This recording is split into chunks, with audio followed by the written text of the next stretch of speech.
All right, all players and coaches, please head to the middle of the club to grab a seat. If you haven't done so yet, make sure you take your bracelets out of your packet and put them on so you know where you are supposed to be today.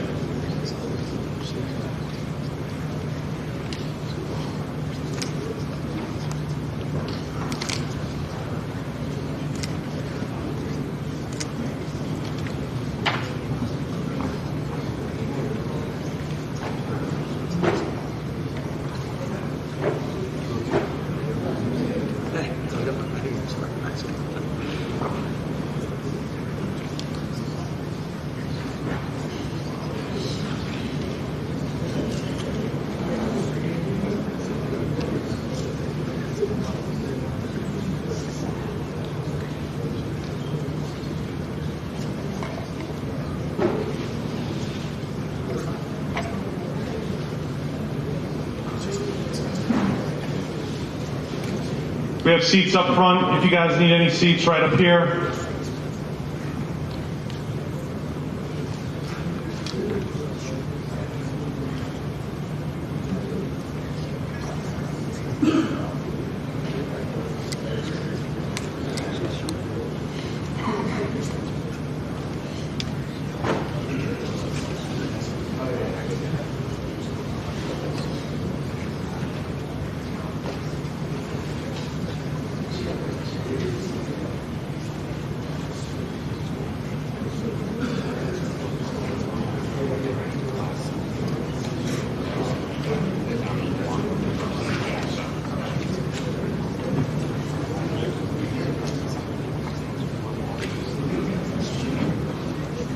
All right, good morning and welcome to MetLife Stadium for the 10th Annual Super Football Conference Media Day, hosted by the New York Jets and presented by Nike.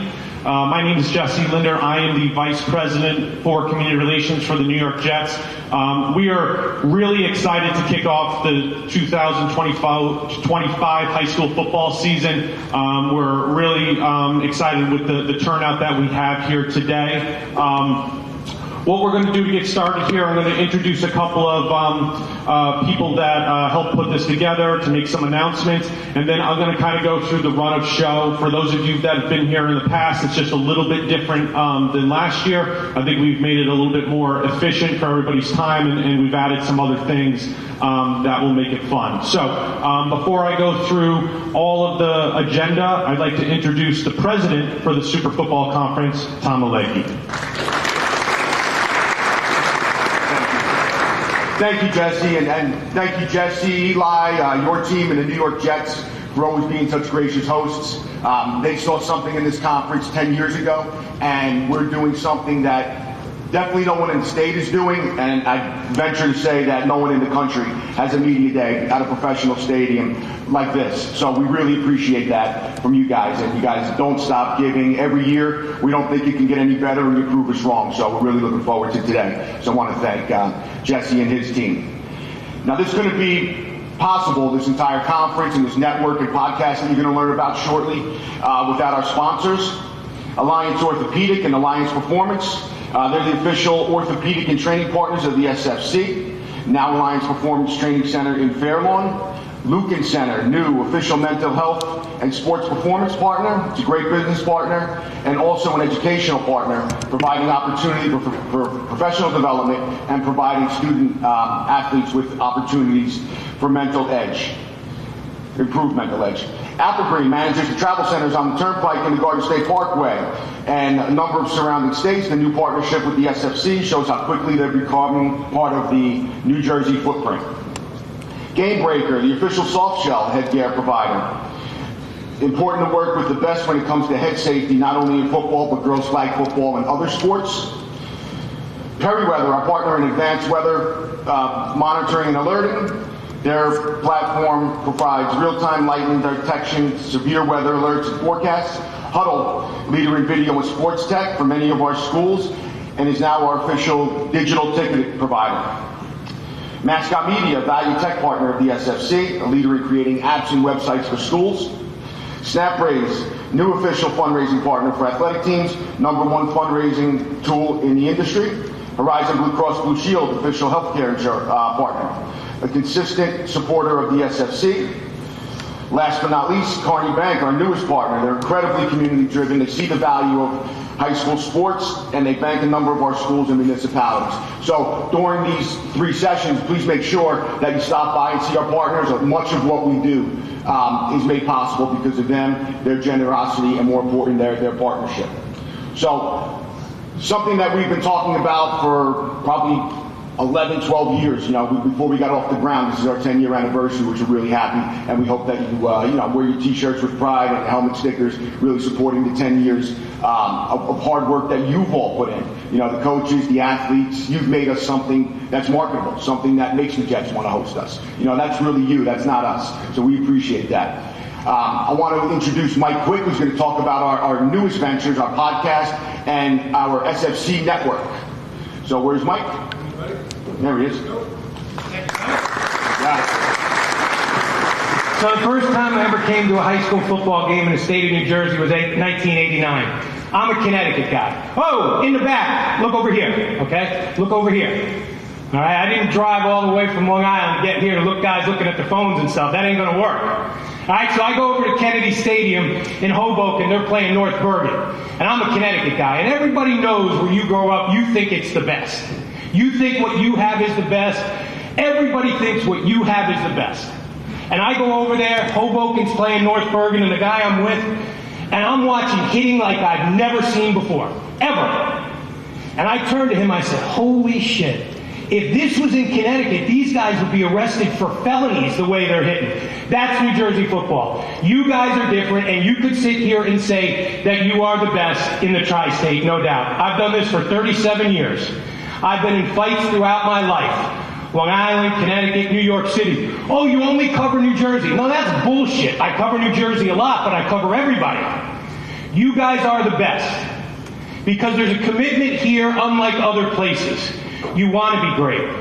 You know you're old when you look out here and in the crowd you see a guy, big old number 78, when you covered him 30 years ago, 25 years ago, who was 120 pounds heavier than he is. I love Opie Hoffman. Like, I'm excited about this network because I'm going to get to spend time again with wonderful people. Sometimes you forget the games. You forget the scores. You never forget the people. You never forget the people. I have been blessed. I always said for 30-something years, I had the second greatest job in the world. And I'm a competitor, and I'm okay taking a back seat because the greatest job in the world are high school coaches. Because you teach in a classroom that kids choose to go to over here. What's so funny? What's so funny? Really? All right, come on up. Come on up. Come on, tell me about your friend. Tell me a little bit about your friend while you're up here breaking my balls and not paying attention. Go ahead, here you go. No, use the microphone. Introduce yourself, tell everybody. I'm Dean Algieri from Verona High School. That's Dante Palladino, who went to camps this year. Oh, really? That's cute. Yeah. Yeah. Okay. Who's the best tight end in the history of Verona football? Probably Greg Olson. Sit down. How in the world does a hillbilly not know that Anthony Fasano is the greatest football tight end in the history? You know why? Because he's jerking around. He's not paying attention. That's why you coaches have an obligation. You have an obligation in this day and age where everybody's on social media, can't make eye contact, can't pay attention for 2 seconds, to X and O them to death. Good eye contact now. You'll never forget it, all right? You'll never forget it. I'm excited to be back.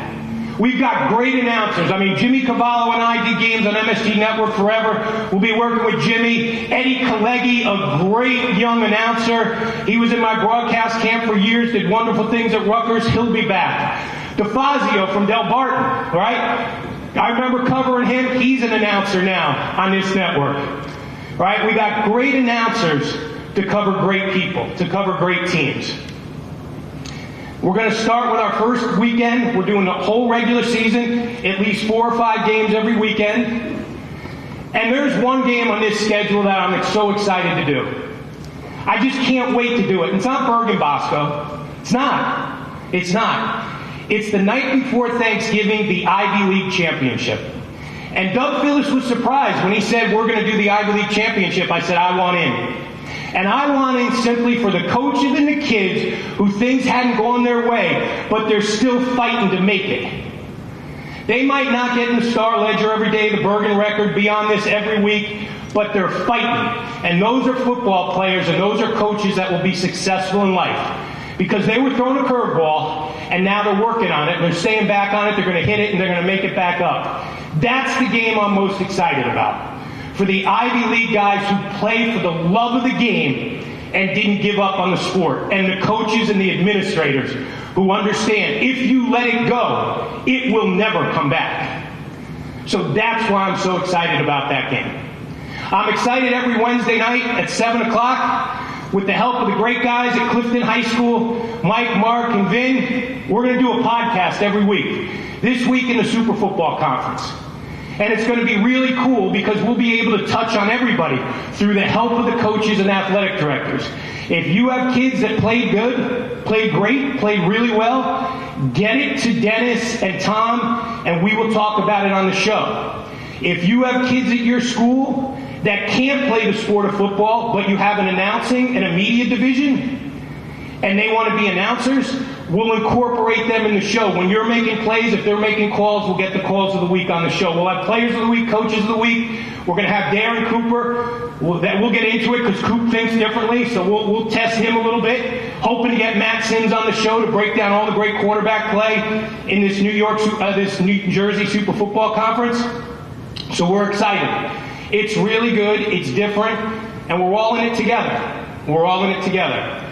So we need the help from everybody when we show up at games, and we need you guys to make plays, because I've said this for 37 years. You make the plays, we'll make your memories. Have a great season, everybody, and stay healthy. Awesome. Thank you so much, Mike. One last announcement about the Super Football Conference Network. So the Lucan Center is helping fund complimentary SFC Network season subscriptions for all football players here in attendance. So if you go over to their setup, you can scan a QR code to get your free subscription. So real quick now, we are going to work on getting everybody out to their locations to get started. So we have a fun program. There are 3 different stations today. So, if you have a green wristband, you will be at the press conference station and the stage indicated on your wristband.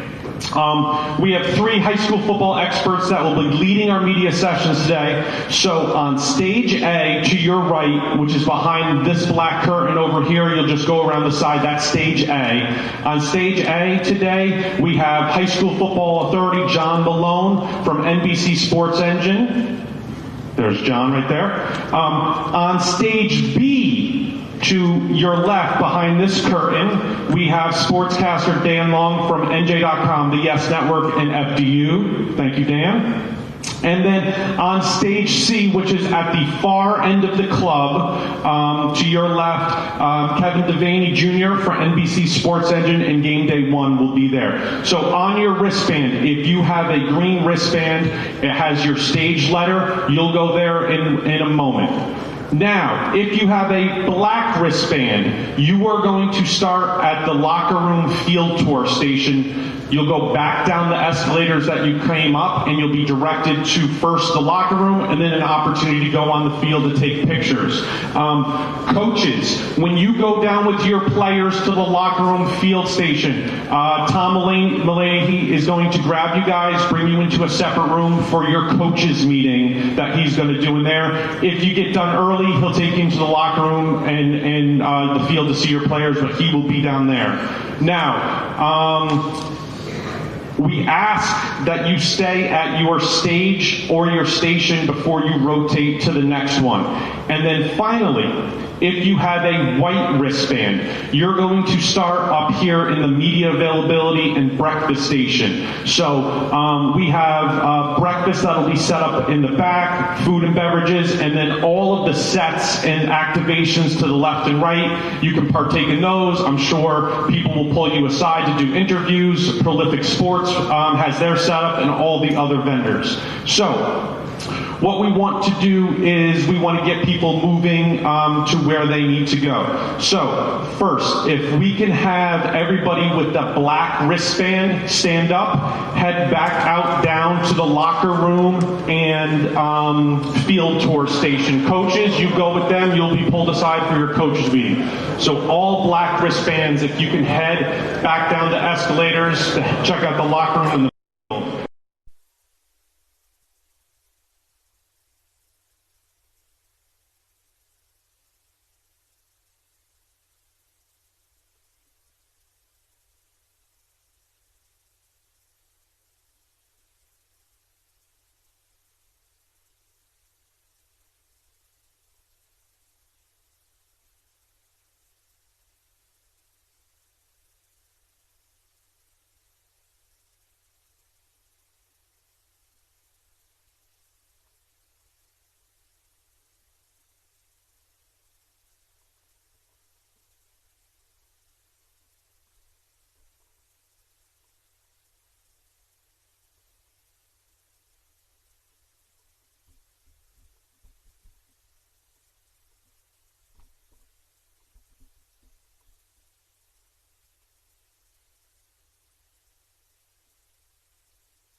Not enough chairs.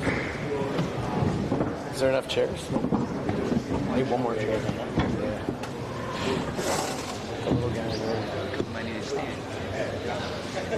Down next. And you guys slide over.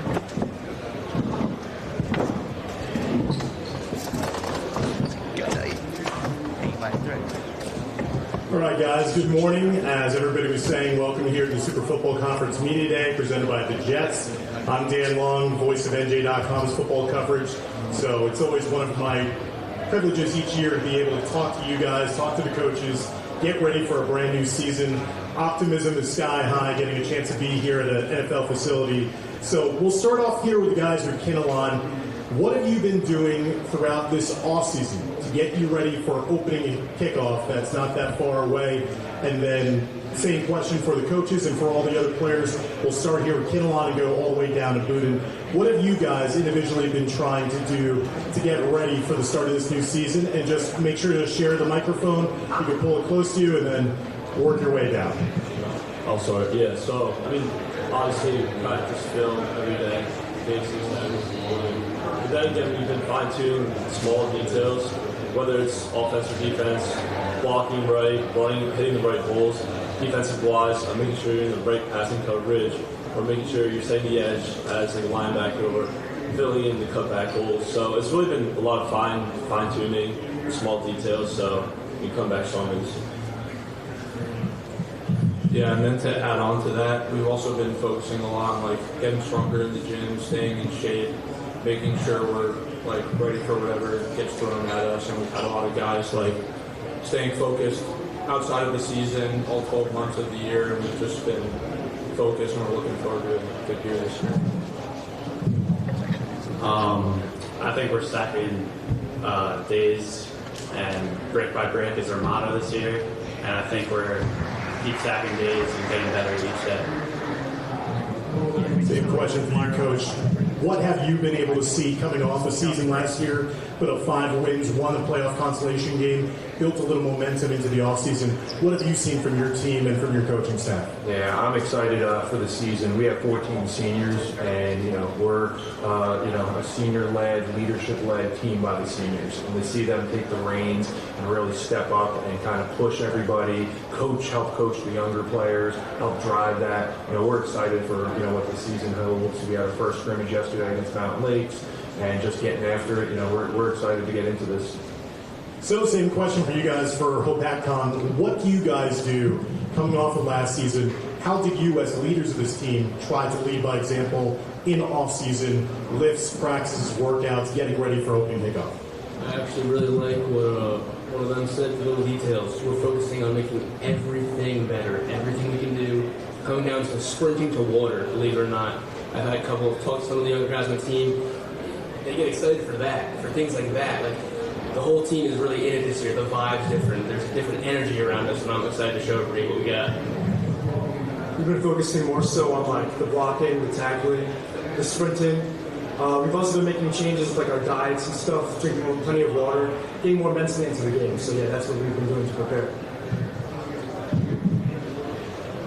The linemen have been practicing staying low, being explosive, really working on their blocking, how to step, where to step, pulling. And I think the linemen are going to look really good this year. The hole's going to be there. I think we're going to be solid this year.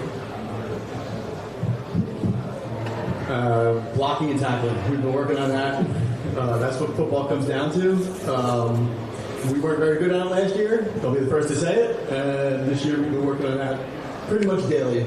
So if nothing else, we're going to hit. And I like what Mike Quick was saying earlier when he talked about New Jersey being tough. And that's what we're trying to be this year. And same question for Boudin, for you guys and for your coach. What have you been doing this offseason that is now going to pay dividends coming off a season last year when you put up 6 wins? What do you do now to take the next step? Just keep working day in, day out. Never be satisfied, 100% every rep. And just try to get better every single day. Last year we had a great year, but it's a new year. It's a new team, and I'm excited to see what we got this year. I'm really excited for a lot of the young talent that we got this year to show what we have. And we did lose a few good seniors, but I think we have the talent to really have a breakout season this year and show what we got, really. I think putting in the work every single day, 100% effort, no slacking is. I think that's gonna be big for us, and I think just being really conditioned and being the best teammates we can be is gonna help us. If not have as good as season last year, but better. Yeah. So repetition. We've been a lot of repetition. The little things. Everything's been there. Working out in the lifting and getting stronger every day. And Coach, league championship a season ago, but you probably feel unfinished business coming into this year. What does this team look like to you so far in the offseason? Yeah, again, we had a really good team last year, led by a bunch of good seniors, and I think what's been pretty cool is, these guys specifically here are pretty hungry after last season's state playoff loss. I have the privilege of coaching another sport in the school, so I get to kind of see the off-season work that these guys put in. A lot of these guys are multi-sport athletes, but the vibe has really been around, preparing for this football season. It's been great to see the growth over the summer. Like Phoenix said, we have a lot of good young talent, and these guys really have been paving the way, so we're all excited. And starting now with Coach and working our way down here for our final question for the whole panel. What does opening day of a brand new season mean to you personally? When it comes to the sport of football, coaching-wise, obviously brand new season, brand new team, and for the players, as leaders of your team, what is that excitement? What is that feeling like for someone who doesn't lace them up? Tell us what that is for you guys heading into the start of a brand new season here in 2025. Boone football has a lot of tradition.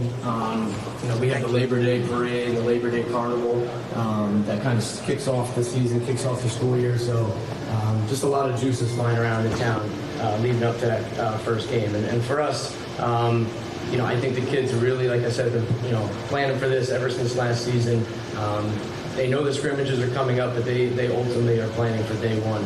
And it'd be great to start the season off with a big win to kind of steamroll the rest of the season. So the boys are excited, the coaching staff's excited. We're looking forward to putting in the work. First game I'm very excited for. It's a fresh start, new year. Playing at home against Parsippany is just going to lead us to the right foot, start off well, and hopefully be 1-0, start off the year. As a senior, I really feel it's important to get that group back. Well, we've had it for a long time, but to keep it. And we start the season off hot. I think we can keep it going and steam through a lot of teams to get to the playoffs again. For me, opening day is the best time of year. There's nothing better than being out on the field with my friends, my teammates, my coaches, and hopefully we can blow the doors off our sip and win that boot again. Yeah, like Jack said, there's nothing like it. We're ready, set the tone, win big, go far. Coach, for a back-on chance to completely erase last year, have that in your memory and say, this is a fresh start, this is a brand new team, brand new mindset. How excited are you and your players for this brand new 2025 season? Definitely looking forward to turning the page from last year, but I don't want to forget last year. I want to use it. It's going to motivate us, and we've used it as motivation in every day in practice. I think every year, opening day. Forget about opening day. Let's talk about the season, right? So it smells like football. You walk up the field and you smell the grass, and if you play football, you know exactly what I'm talking about. The crickets at night get a little louder because the end of August is coming and God forbid school starting, right? So all these things are things that are happening, but basically turn the page, start fresh, and let's make this year a heck of a lot better. I think our mindset changed from last year. Last year we were a little, not there, but this year I think we're getting on to the juniors, on to the seniors, ready to fight back, just get punched in the face, we're going to punch back. And, this opening season right now feels a lot different. We have a lot more, motivation, more willpower to succeed. And I feel like that's going to carry on throughout the rest of the season. We have like a five that's happening. I really agree with that fire comment. The energy, like I said earlier, I went out and bought a calendar to circle the first day that we started football. so that I could be that excited for it. I didn't even have a calendar. That's how excited I am. I went out and bought a calendar. And Coach, same thing for Kinnelon.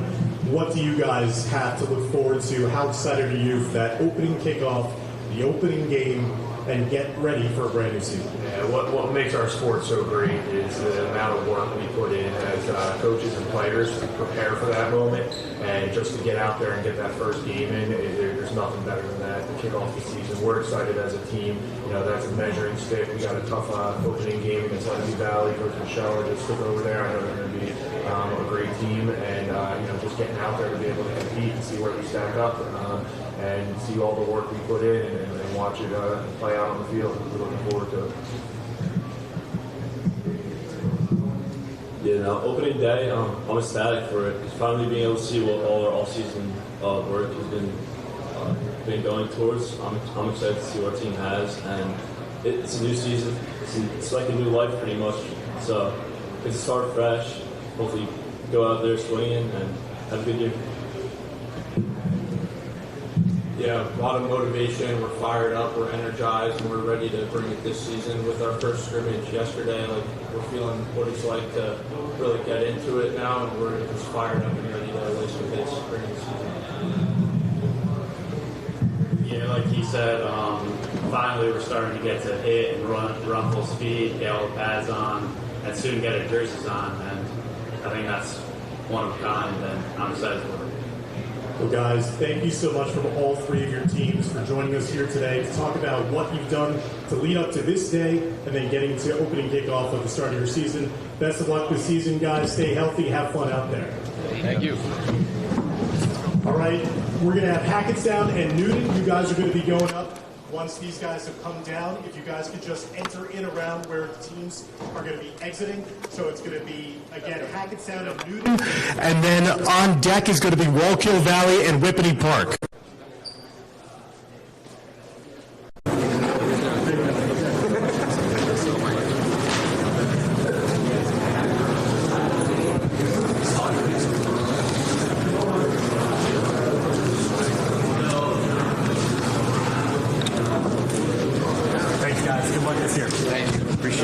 Thanks, Coach.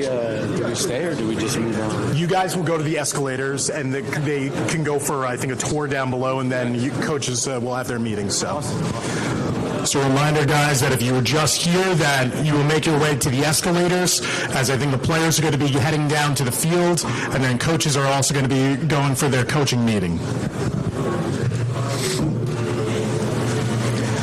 All right, guys, welcome here to the Super Football Conference Media Day presented by the Jets. I'm Dan Long, the voice of NJ.com. So glad that you could join us here today.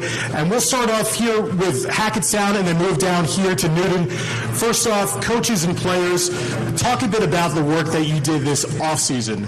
While it could be done in the blink of an eye, it really starts, in the winter time. What have you guys been doing to get your minds ready, your bodies ready for the start of this 2025 season? So, Coach? Yeah, it's definitely a big commitment and a lot of time. Certainly have guys playing multiple sports and doing other things, but the amount of time they spend in the weight room, the winter and spring season, and then through the summer with some shorts and t-shirt on the field things, it's certainly a large commitment, and we've had a really good group and a really good turnout so far this summer. And guys, what have you personally been doing as some of the team leaders to get your team ready this offseason for the start of this brand new year? We've really just been getting everyone in the weight room, everyone together, just really like everyone together putting in the work and just hoping it plays out and have a good season. Everyone showing up every day. It's consistency. Everyone showing up, weight room every day, practice every day. Now we get to hit, getting better. Everyone's everyone's happy, everyone's smiling. So it's just we just keep building on day by day. We've been getting a lot of people in the weight room. Our numbers have doubled over the past off season, and the team morale has grown a lot. So it was good to see that, and we got pads on and ready to go for week 0. Coach, for Newton, you guys coming off a 5-win season. Great to see you guys again. You guys are used to putting up wins plenty throughout the course of the last campaigns. What have you guys been doing to then set the bar even higher going into the offseason leading into 2025? Thanks, Dan. Absolutely. Number one thing as a coach, you try to evaluate what was good, what was bad, what you need to improve on in the offseason. And this year we've taken a slightly different approach. We've done a combination of some competitions with other squads, 7-on-7s, some joint stuff in June and in July. We've also held, 4 days a week. We've done the weight room and, typical stuff that everybody's doing or, should be doing. So we've done that, but we've had some fun things. We've done some more team building, some more, things that necessarily didn't relate to football. That I think is fun to get to know the kids better and get them to really respect each other and continue to build that culture. But it's been a great start so far. I think finding what works for you for each season is a little bit different. So this year, we're off to a great start. Today I'm a little upset. We kind of cut practice a little short for 3 guys, but we're here, fulfilling our obligation and enjoying making a memory for these guys. But back at the grind, so much work goes into it. We're only guaranteed 8 games, so you put in all that work, for 8 games. So it's all about expecting the unexpected, preparing for each situation, and I like what I see so far. Now, guys, piggybacking off of what Coach just said, what was it like to build a culture up in addition to building your bodies up heading into this new year? Yeah, I think one of the most important part about a team is, chemistry building. It's not only about what you do on the field. Like, the guys and us will go out to eat, we'll hang out at a friend's house, and I think when you make that brotherhood with your teammates, you play that much harder for them on the field during games. You'll go the extra mile, so. Yeah, adding on to what he was saying, we're all very united this year, and I think you could ask any of the players on the team, something feels different this year. We're really excited about the season. We've been working pretty much since school ended. Guys been getting together, not even official practices, guys been putting in the work, and everything's just been building up to this point for the season about to unravel in front of us. So between lifting and all the different captain's practices, and then now coach has done a great job setting up all these 7-on-7s and scrimmages coming up. I think we're doing great preparation wise, and we're all really excited for what's to come. The bond this year is just on a different level, because even since last year we've been team bonding, like he said, going out to eat and stuff, and we haven't graduated many guys, so we're all really tight-knit together right now. So the last question, starting off here with Newton and then working our ways down to Hackettstown. Guys, you're part of such a special program over the last couple of years. Now it's time for you to inherit the leadership roles. What does that mean to you to be the leaders here at Newton, and what can you do to take this team to another level with players and coach this season? It means a lot, because since my freshman year, those guys, I always looked up to them. They were my biggest role models. So I'm just trying to take what they installed upon me and bring it to the youth. Yeah, so pretty much building off of what he was saying, Newton's got a great tradition that we have going on here, and we do our best. As he was saying, I looked up to our seniors when we were freshmen like they were gods. I would look at them and I was like, wow, I want to be like them someday. Some of the great leaders like Braden Nolan, Pasquale Festa, I really looked up to them. So I'm trying to just do that for my team. So I'm out here trying to be as good of a leader as they were, so that they get some inspiration to become captain and look out for their team when they're seniors. Yep. I think without great leaders, you can't really have as much a successful season as you want to. So we really got to step up to make sure we get those close wins that we want. And every year, past 8 years, we've won the conference championship. And I think this year, it's we win it every year. We want to do more. So we want to go with states. We want to get to states. So you got to have good leadership for that. So. Coach, talk about the leaders in your team. Yeah, I got 3 guys with me today. Obviously, Max Fay, Nick Kirilko, Matt Ellsworth. These 3 have been through the trenches since their sophomore years, so they're all returning for their 3rd year, starting on the varsity. So they have that game experience. The one thing I'm really looking for this year, which has been through the roof, is their vocal leadership. When something needs to be said, being an extension of the coaching staff, and they've certainly excelled my expectations so far, and continue to keep growing on it. So I'm very proud of them and the rest of the team as well. And for the Tigers, what does it mean to be a leader of this team coming off a 4-win season, kicking off a new campaign on August 28th? What does it mean to be now the ones that your rest of your teammates are listening to? To be a voice and like in the locker room and everything, like bring the team together, hold everyone accountable, and like like that.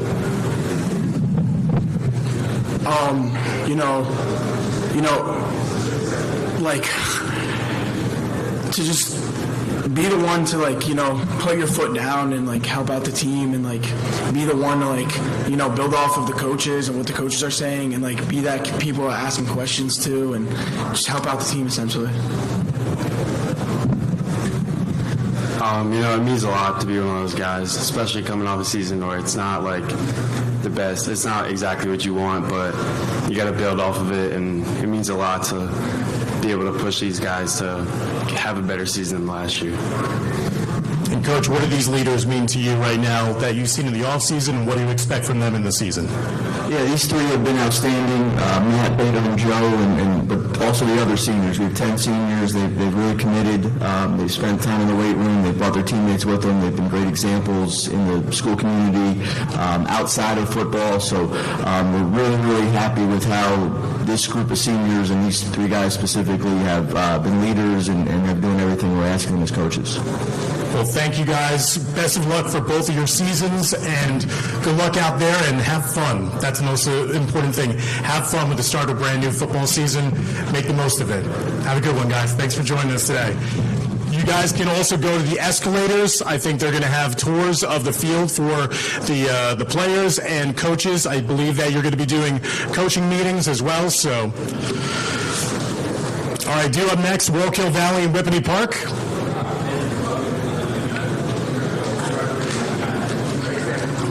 Thanks, guys. Good luck this year, guys.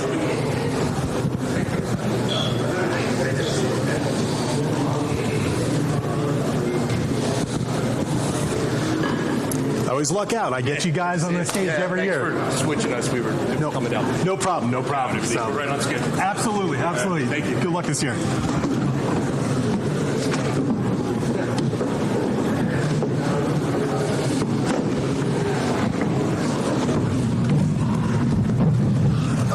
All right, guys, welcome here to the Super Football Conference Media Day presented by the Jets. I'm Dan Long, voice of NJ.com's football coverage. And first off, we're going to start off with Wallkill Valley and then work our way down here to Whippany Park. Guys, as we've been talking about with a couple of different panels, the excitement, the anticipation after going through a grueling hot summer, now kickoff is just a couple of days away. What is that mindset like for you as a coach, as players, to get your bodies, your minds ready for a 2025 that has so many different, countless potential for both your programs? Coach? Yeah, I think there's a lot that goes into it. One thing that we kind of started to preach to our kids is that football is a lifestyle. It's not a choice, and there's a lot that goes into it. For our guys, we started the Monday after Thanksgiving, and, it's been a grueling off-season.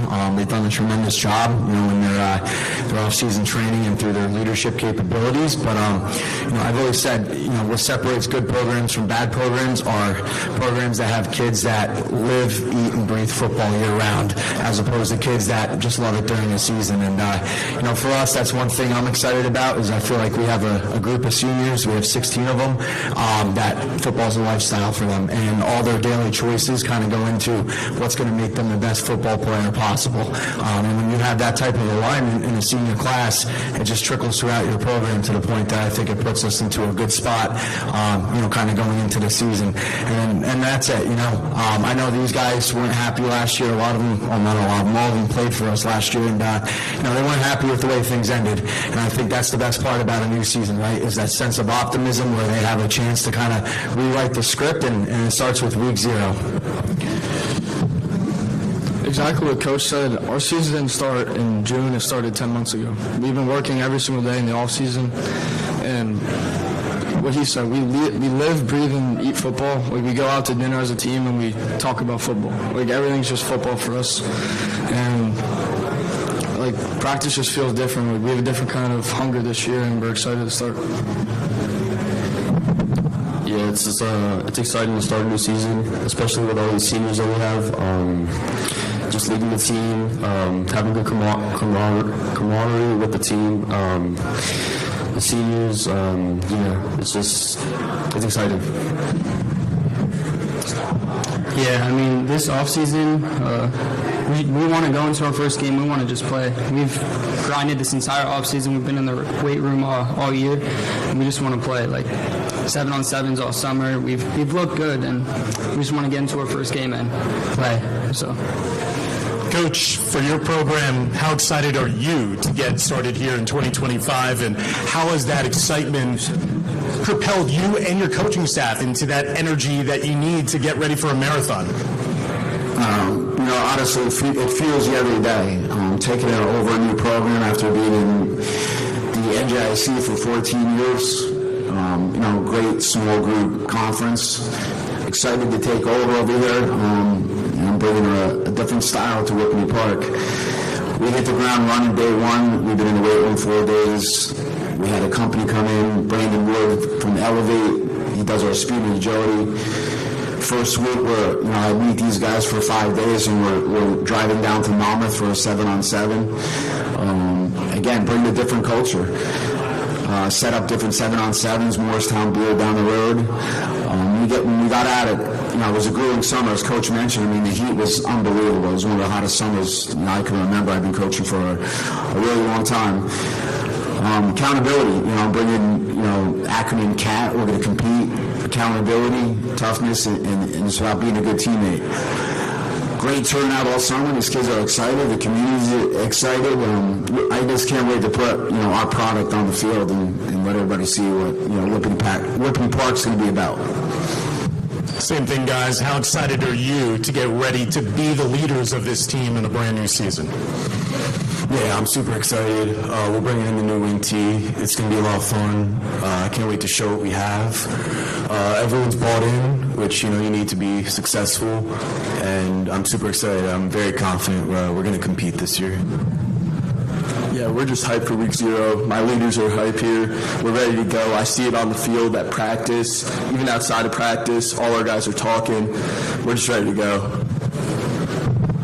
Yeah, I think it starts with us as being leaders and then following through the seniors and other upperclassmen that are being great leaders. We're ready to go come week 0, and I think, everybody's bought into the program, the coaching staff, and we're ready to compete on the field. And starting with you guys and then working our way down here with this question. It's a big question, but it's an answer that can go any which way. What does football mean to you? When you're putting on that jersey, you're representing your town.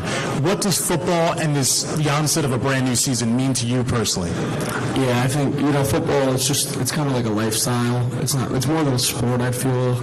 I mean, it's countless hours in the summer and throughout the season that other sports don't have. And it's definitely, football's a different sport than others. It's a lot of on your body and stuff that, you have to play to realize. Yeah, I think football teaches you how to be a better person in general. I love it. I know my guys love it, and it just teaches you different kind of discipline than any other sport would teach you. Yeah, it's great stuff. Yeah, I mean, like Brandon said, football really is a lifestyle. I mean, it takes over your life, but it's the best. I'm super excited, and football is more than on the field. It teaches you how to be a good man, and it's been good stuff. Coach, what does football mean to you, having been a leader for so many years? What is the sport, what does this lifestyle mean to you? Football means everything to me. I mean, it's what gets me out of bed every single day. I can't wait to get to the field. And for me, it's about preparing these guys for life. At the end of the day, we're going to compete, but I'm teaching these guys life lessons that when they're done with football, they're going to go out and they're going to conquer the world. And that's my number one job. We're going to compete. We're going to win a lot of games hopefully this year. But, these 3 right here, these guys are going to crush it when they graduate. And whatever they do, whatever life holds in front of them. So for you guys, Wilco Valley players and coach, what does football mean to you? What has it done for you? And what does it continue to do for you? I mean, I've played football my whole life. I've watched it. I love football. It's just something I've done for a while. And with, coming into this season, we just want to play. we're ready for football. We just want to play football. We all love football. Playing football at such a young age, it just means a lot to me because, I started so young and it's become a part of me, ever since, when I was young, and I just love it a lot. To keep it short, football is just so fun. It's just, I've never had a day where I'm playing football and I'm just not having a good time. Even for conditioning, being there with, everyone you've known since you were little, there's nothing better. I just love being there, doing plays, running around. It's just the best. And having a new year and second year with our new head coach, we just want to show our area and our young generation a new era of Wallkill. Yeah, I think it's the special thing about football. For me personally, it's some of the deepest relationships I have in my life, with players I've played with, coaches I've been around. Coach said it. I think one of the greatest things about football is it's a vehicle for life. It's the one sport that teaches life lessons that, our players can carry on throughout the rest of their life, and they can be better sons, better husbands, better friends. And one thing I feel proud about our program is our culture, which is effort, attitude, and trust. And, those 3 pillars of our program are 3 pillars that I believe can extend to life. Not that you can't accomplish that in other sports, but I think football is a unique sport where you could really instill those types of things in your players, and they can go be better extensions in the community, and that's the best part about football, right? It's a community venture. It's not just a high school, it's not just a group of kids, it is a whole community. And again, speaking of programs that are successful in the area, those communities are behind them, and that's what's exciting about football. It's something that gets an entire community excited about what's going on. Well, guys, congratulations on being here. Congratulations on being leaders of your respective teams, and best of luck in this 2025 season. Thank you. All right, guys, if you didn't hear, by the way, you're just going to be meeting down at the escalators, because then you guys are going to get a tour of the field, and I think coaches are possibly going to be going to a meeting. So good luck this year, guys.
everybody. Welcome here again to the Super Football Conference Media Day presented by the Jets. I'm Dan Long, voice of NJ.com's football coverage. So we're thrilled to obviously have so many of these teams that are so synonymous with championship greatness out here in the Super Football Conference. And starting off with these guys that obviously you are no strangers to playing here at MetLife Stadium. Starting off with the Green Knights of St. Joe's, with the players and the coaches. What have you been doing this offseason to get your heads, to get your bodies prepared for what is a grueling schedule that all you guys play in-state, out-of-state? What have you been doing as team leaders to get ready for the 2025 season? I say we definitely honed in on the little details. We pay a lot of attention to the small details and just doing the little things right. I think that's what matters in the big game. We put a focus on being able to finish and not coming up short and not getting comfortable and being comfortable being uncomfortable. So I feel like that's been a big part of what our program has been doing. We put an emphasis on finishing this year. Like last year we were up in a lot of games going into the third, fourth quarter, and we just couldn't finish. So in the weight room, on the field, everything we had to do, we just got to finish. Coach, what has been your mindset for your program, for yourself, your coaching staff, getting ready for this 2025 season? Yeah, I think it's just understanding the gauntlet of the season, right? You play a few out-of-state games, then you got to play all the in-state rivalries, and there's no down week, so you got to just figure out how to keep everybody healthy, make sure everybody's bodies are right, mentally and physically, and just keep an eye on the end because it's not a sprint, it's a marathon. For Don Bosco Preps players and coach, what have you guys been doing now as the leaders of this program, a program rich in tradition and history? How do you guys get ready to turn the page from last season and build on that success to then make something big here in 2025? Yeah, we have a saying, we means like win everything, so we're really focused on winning like every small thing we do, like win the lift, win a rep, win everything, and we're really focusing on being physical, and we're not going to be out physical, so we preach that over here. Yeah, we're putting last season in the past and focusing on this season. But yes, win everything is our motto, and we bring that to everything we do. Another thing we like to say is attack the day, which basically means like attack everything you do. So attack practice, attack lift, and stretch lines, attack the stretch. Just do everything with an attack everything mentality. So yeah. Coach, what have you done to lead your team this offseason into 2025 with such big expectations? Yeah, I think these guys said it, just really focusing on the present, not thinking too much about yesterday or tomorrow, focusing on today, getting in good habits, good practice habits, good attention to detail, and just, focusing on the little things to be successful. What's important now, winning each day. And for the Bergen Catholic Crusaders, you guys have been the hunted now. You've been on top the last 4 years. How do you not get complacent off of those victories in the past as the leaders now of this team? How do you prepare and lead by example in the offseason? Yeah, right. It's all about staying hungry and staying humble, knowing the job at hand, knowing the end goal. And it all starts in January, in the cold, early mornings. And, it's all about being tougher longer. That's a motto that we always preach here. And it's about earning everything, and our coaches here and our players, we do a great job, holding each other accountable and also, holding each other to that standard of excellence to, compete at the highest level and just overall just be prepared for the games.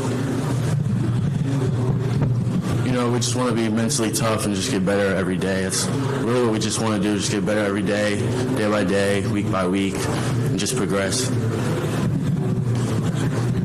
It's about the attitude day in and day out. Like you said, consistency is key. So we got to make sure everybody on the team is together.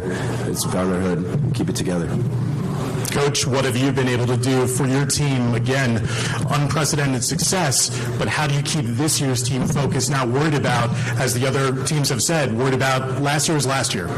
Yeah, I think first and foremost it's daily deposits that they're going to make and that the coaches are going to make and the players are going to make. But like for me, I think it's always been about like the best teams that I've ever been a part of as a player and a coach are player-led teams and player-driven teams. And these guys up here on the panel, they're incredible at that, and they definitely want to take the ownership of what it takes to get back here. But again, like they said, it's daily deposits. It's 15 weeks away for the state championship. We need to win every single day, like all these men said up here. Guys, for everybody in this room, you're used to getting the lion's share of attention when it comes to the media, when it comes to fans, big crowds. What is that experience like, being in the Super Football Conference and to have that opportunity to play in front of thousands, to get a chance to play here for a state championship and to play at Rutgers sometimes for a state championship? What is that like? Is it a tough responsibility to be the players that all little kids look up to? What is that experience like, starting off here at Bergen Catholic and working our way down? It's honestly a humbling experience. It makes you really think about like when you were a kid, like looking up at the big NFL players. So it definitely is like a dream come true. I feel like an inspiration to kids. So definitely inspiring for me. It's a great experience being a role model for these kids, and it just makes you want to play better, to be honest. Yeah, it's a great opportunity to be in the spotlight and just playing in the best conference in New Jersey football. And about like when all the eyes are on you, it's all about keeping the main thing and just doing what you got to do on the field. Coach, how do you always try to preach to your team, to different people around your program, how to deal with the tension? I think it's all about staying in the moment. It's about relationships, really. The attention, it can't be the focal point. The focal point's got to be each other, right? The relationships and caring about one another and being selfless, right? And being determined to get to the optimal point. I mean, I think everybody up here wants to be in the state championship, but at the same time, it's got to be about each other. Nobody can get to the state championship by themselves. So I think we all have to focus on one another and make sure that we're trying to make each other the best version of ourselves. And, they certainly drive me to do that, and hopefully we're driving them to do that as well. For Don Bosco Prep, same question. Living up to the legacy, having the attention, having huge crowds at every one of your games. What is that like as a student athlete, and what do you try to do to make sure that that doesn't get the better of you? Yeah, it's definitely an exciting experience, definitely humbling and blessing just to be in that situation and to be at that type of program. And what our team does is we pride ourselves in playing for each other and playing with each other, and like that brotherhood that we have, we make sure it's a strong bond that nobody could break. No adversity, nothing could break that bond. So yeah. Yeah, like Makai said, we really focus on not letting stuff get to us, because we do it for each other. So if we play for each other, nothing can stop us. That's what we live by. And I mean, the little kids that come to our game, it's fun to play for because they love watching us. So we kind of love giving back to them. Yeah, it's definitely an awesome experience, but we can't let that moment get too big. It's definitely great though. We love all the support, and it's going to be a great year this year. Coach, coaching in the Super Football Conference, coaching against some of the best coaches in America, let alone New Jersey. What is that like to be in front of these huge crowds and to live up to that moment? Yeah, I think it's something that we definitely should never take for granted. We're really fortunate to be in this position. I try to remind myself every day when I'm walking in to the school and the facility how blessed we are, and remind the team as well.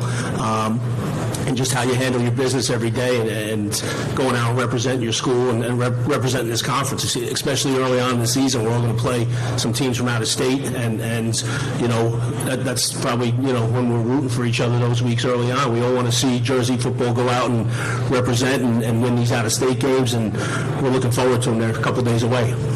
And for the St. Joe's players and for Coach Hoffman, again, your legacy as one of the storied programs in New Jersey high school football, what does it mean to then play in front of those big crowds, to play the very best that New Jersey and the nation has to offer week in and week out? It's definitely a humbling experience, but my priority is kind of what's in our locker room, so we focus on the guys that work out with us every day, the guys that are putting in that grind day in and day out. It's a humbling experience to be able to play in front of all of those fans at a program like St. Joe's. Our hashtag is the Chase for 20, so that's our main goal right now, and that's what we're really focused on, trying to take it day by day, workout by workout, practice by practice, by just getting better every day. It's a good experience, but I feel like the importance is what we do on the field. So we just got to be close to the guys, and the crowd doesn't really matter at the end of the day. Coach, obviously second time around for you at your alma mater. You were used to it as a player, now as a coach. What is it like to be the leader of a program that plays in front of so many and so many, obviously, passionate fans in New Jersey? Yeah, I think the biggest thing is we have a responsibility to show, how we do things the right way, right? And that's all of us. I think, having been in college and seeing it where high school football is going, there's definitely a right way and a wrong way. And I think if our league especially does things the right way, and I think that's one of the biggest things that people could take away from any one of our games is, they're well coached, they're tough kids, they do exactly what they're supposed to do. Down the line, all the teams in our league is that way. So I think we have to understand that that's a big responsibility for us, and go out there and put a great product out every week. Well, thank you very much, guys, for joining us. It's always an honor for me to have the chance to cover your programs, and I look forward to seeing who's going to be playing here at MetLife, and I'll call that championship game later on this year. So good luck this season, guys. Stay safe. Thanks, Thank you for having us. All right, up next is going to be Del Barden and DePaul. Del Barden and DePaul, you're going to be up on the stage.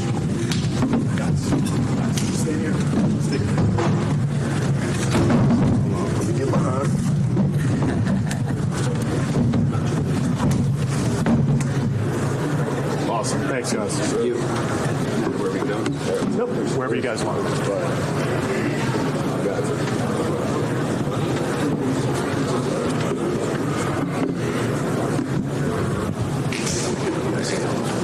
On deck after these guys, it's going to be Paramus Catholic, Pope John, and Seton Hall Prep. Thanks, guys. Good luck this year. Thanks, Coach. Thanks. Good luck. Yeah, good job, guys. Good job, guys. Great job.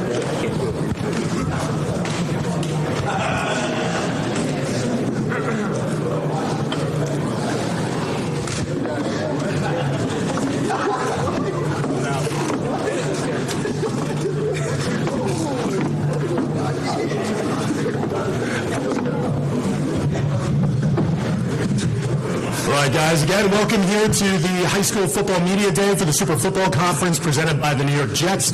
I'm Dan Long, voiceofNJ.com, and we're looking forward to the 2025 season. Obviously, some of the best programs, not only in the Super Football Conference, but in the entire state of New Jersey, assembled in this one spot here today. First, starting with Del Barden, guys, you've built up the program the last couple of years, just sustained success, having played here a couple of seasons ago. What do you have to do as now the leaders of this 2025 team to try to power your way back here and take that next step for the Green Wave? Yeah, you can start, Coach, or the players. Okay. Thank you. Appreciate it. I think any coach would tell you right now that it's a brand new season, and whatever happened in the past is the past. But you certainly learn lessons along the way. You learn about what is winning football in our conference and what is not. And so, I've been around the block enough to know that you certainly need to run the ball with authority late in the season, because New Jersey weather being what it is, it's going to be hard to sustain just a pass game. So those are sometimes hard lessons to learn, but we learned that a little bit last year. And also, you got to be able to stop the run. I think that the teams that win in our conference are the teams that can do both those two things. They can run the ball with authority. They can stop the run. And that's kind of where our head is right now, just in terms of building the team and trying to be the best version of ourselves. We're pretty young in some spots, but we're going to have to grow up quickly. But we're excited to see guys develop and grow up. So I'm just looking forward to the challenge. What Coach said, learning from seasons past, the thing that stands out to me is the leadership. Making sure everyone on the team knows that everyone's a leader. It's not just 2 guys, 3 guys. Everyone on the team has to be a leader. And what Coach said, we have some younger guys on the team. The older guys gotta make sure they know what they're doing, make sure they incorporate them in the team, and really that team bonding is a big thing for us. something that I take is building that killer mentality in the run game. Like Coach Bowers just mentioned, being able to run the ball late in the season is something that wins games and separates those good teams from those great teams. So being able to do that with the great line that we have is something that is going to separate us and keep on building that mentality as we go deeper in the season. And we're still very early. Like Coach Bowers says, it's a marathon, not a sprint. So we just got to start slow, build every day, and continue to stack the days as we go. For DePaul's players and coach, coming off a championship season go, winning the trophy here, how do you take what you learned from last year's championship campaign and now mold it into your own identity here in 2025? I think a big thing for us is just, it's a long season, it's a tough season. We know we're going to be playing a lot of tough teams. So just keeping our head down, not really listening to anybody on the outside, and just kind of knowing everything inside the locker room. Just keep it pushing. Every week's a new week, a new challenge. So, again, just keeping our head down and going to work. I think we can't really be living in the past with what happened last season. I feel like we have to take it day by day and continue to succeed there. Absolutely, just keeping our head down, just going on week by week, but also we praise being more mentally tough than everybody. So coming down to the final quarter, whoever's the most mentally tough is going to win the game. So we preach that. So that's our motto for this year. Coach, you've been chasing that championship. You won it after being runners-up the last couple of years. What do you then see from your team buying in the offseason? Is it tough to then flip that switch, or the guys have already been bought in, they know what it takes to win, they want to taste that championship again? Yeah, in years past, that's been a hard lesson to preach, but this is a really mature group and a very experienced group. So when we got back in January, we had already turned the page, and it's a great group of leaders, great group of seniors here, and they know last year was a great year, but it means nothing right now. And so they're off to a great start. I think we've had a great summer, and we're excited. We're excited for the future. Now, not only for you guys with non-public B having great teams, you get to play teams that are great teams not only in New Jersey but all around the country. What is that experience like to play guys that are going to be probably lining up in an NFL stadium down the road, even yourselves possibly playing in NFL? What is that experience like, playing such a gauntlet of a schedule week in and week out as part of the Super Football Conference?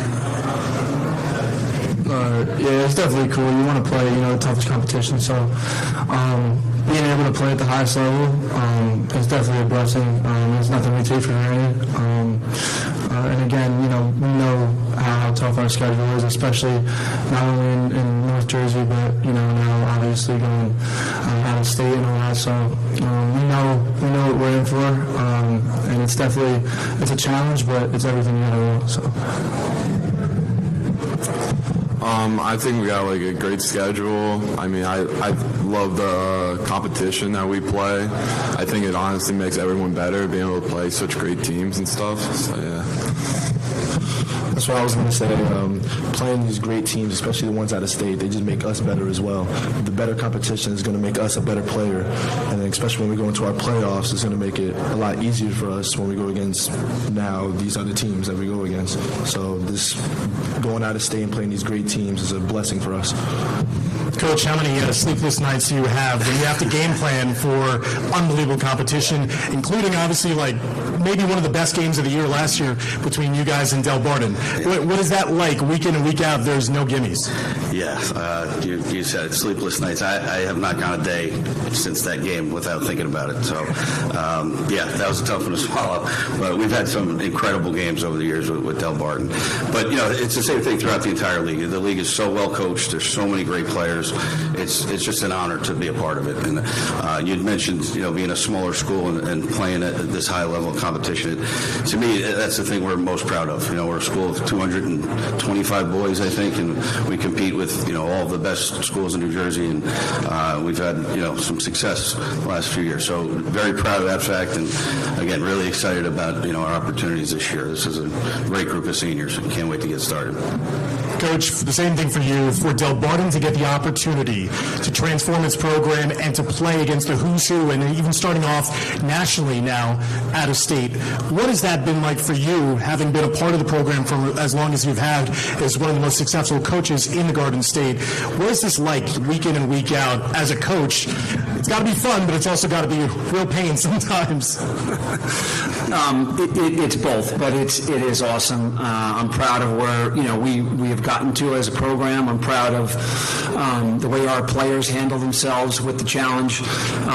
Going into the season, and it's kind of cool how all the non-public teams have kind of developed. That you get a chance to play out of state. I know we all root for each other, and then we get back in our division, rivalries. But yeah, we're gonna go out to Ohio and play St. Edwards in Cleveland, and they're a great program, and we've been watching their film, and just super excited for the experience, to be honest with you. And then we're Malvern Prep in Pennsylvania, which is another great program, and Monsignor Fowler from New York. So I just love the fact that you can kind of challenge yourself out of state, but then by week 4 you're back in state and you're rolling up your sleeves against your familiar opponents. And I feel like if you challenge yourself enough, you will get better, and hopefully you'll be in a better place for when you come back into state. So it's a gauntlet. The season's a gauntlet, and as Matt said, it is a marathon, not a sprint. And each week you got to find an edge. Sometimes it's hard to do, but with the rivalries that we have in our conference, it's not that hard to do. And guys, for you, what is this like playing against some of the best competition, future Division I prospects, going against week in and week out? You definitely want to play against the best because that makes you better, that makes the team better. And going out of state, we're all very excited to go down to Ohio for our first week game, really see what we got. And that game is just going to make us better for the rest of the year. And it's a marathon, not a race. Yeah, definitely. Something is to be good, you got to play the best. It teaches you not to be complacent with winning a game. There's always another tough opponent on that next side of the game, and every day it's just building. And that tough schedule really shapes our team for the playoffs and makes the playoffs games so much better for us and keeps us ready. Well, thank you so much for your time, guys. Best of luck in both your seasons. We hope to see you guys here at MetLife later on this year. Take care, guys. All right, next up, guys, Paramus Catholic, Pope John, and Seton Hall Prep. And then on deck is going to be Northern Highlands, Rampo, and Ridgewood.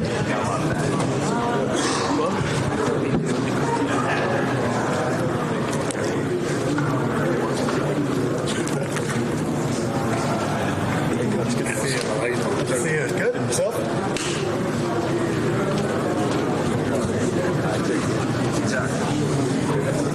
Good luck, guys. See you, brother.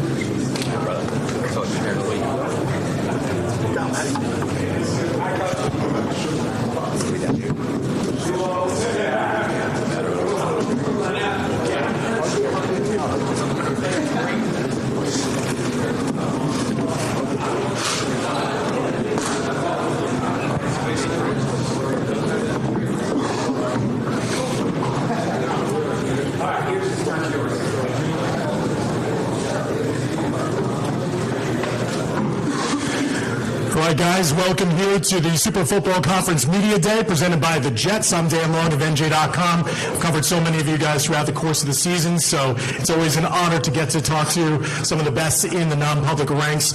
We're going to start off with Coach Gasson and with Pope John and work our way down here. 2025 comes in the blink of an eye after you got your team here to MetLife Stadium after a long lull in Pope John's program's history, and you came up short. How did that fuel you guys then in the offseason to not only just come back here for Media Day, but to try to do it again in November for a state championship? How soon did you turn the page to get ready for 2025 after that game? The boys turned the page real quickly after they found the loss. I think they took the loss in the state finals. The boys got right back to the weight room the week after, and they know what it was like to get into the state finals. They finally had that taste. It's been quite some time since about 2002, Vic National won the state title, and they just want to carry on the tradition there at Pope John and bring the state title back. It'll be the school's 21st state championship, and that's their mission this year, and that's their goal. Guys, for what Coach just said, how did last year and the successes, and it was an up and down season for you guys, but you still got hot when it mattered the most. How does that then fuel you going in here to 2025 as the team leaders? Yeah, so after that game, we all knew we were going to need to come back next year. It's going to be a challenge because we lost a lot of guys, but we got a young team and we're ready. You know, I think last year we started off on a slow note, and this year we had to pick it up quicker. And I think this year in the offseason we did that, and we have a different mentality around here. We have a lot of leaders, and we're going to be good this year. Yeah, I mean, the losses from last year just leave a sour taste in your mouth, so we all wanted to just get back to work, practice, because, practice makes perfect, and you want to get out there to be able to come back this season.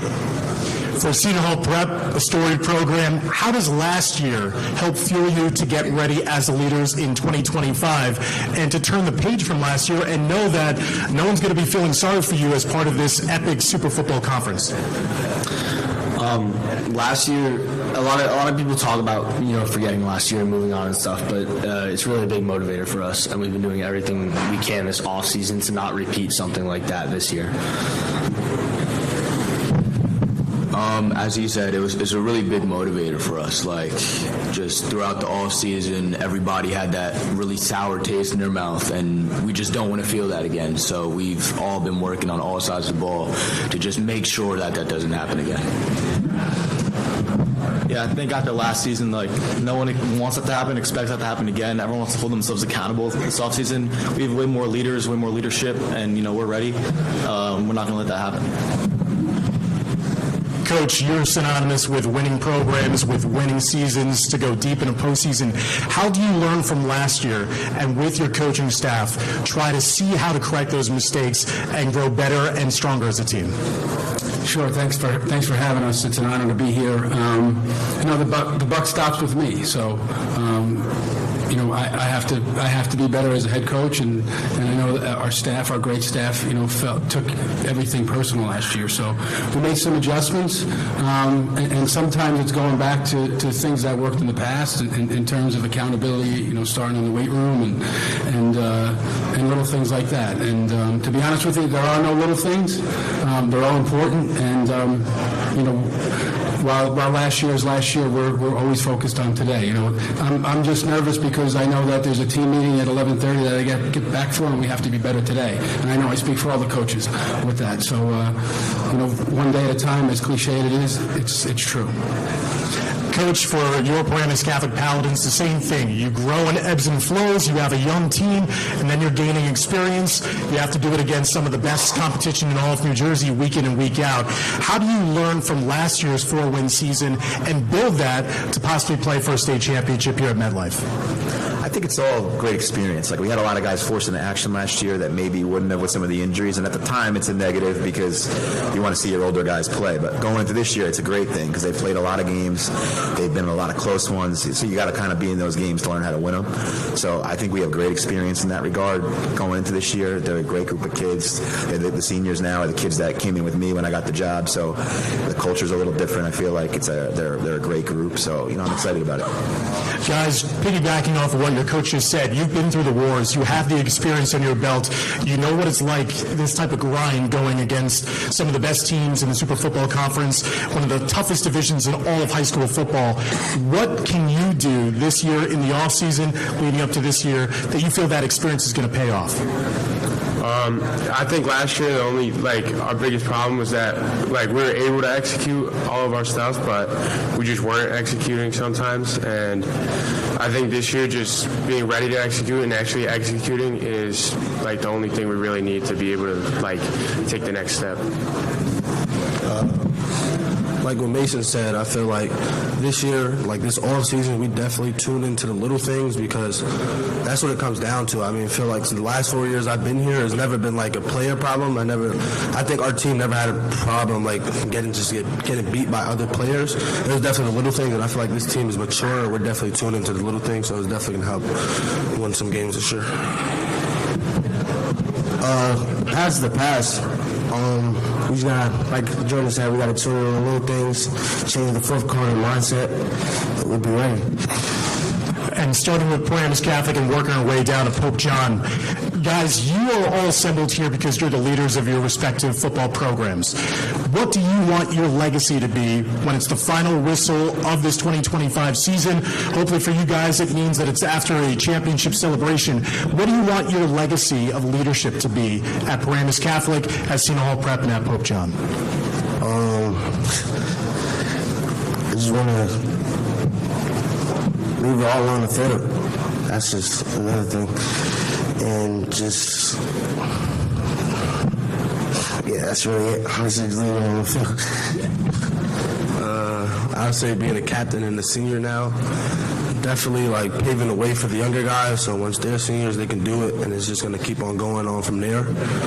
Like, I got a little brother coming up, so I'm pretty sure he's going to be coming here. So I've just definitely been paving the way for the younger guys and the kids coming in the future. By the end of the year, I want to be able to like set the tone for hopefully many years to come. Just like to help the younger guys become like. I want it to be a winning culture, and like they know what it feels like to win, and they want that for themselves.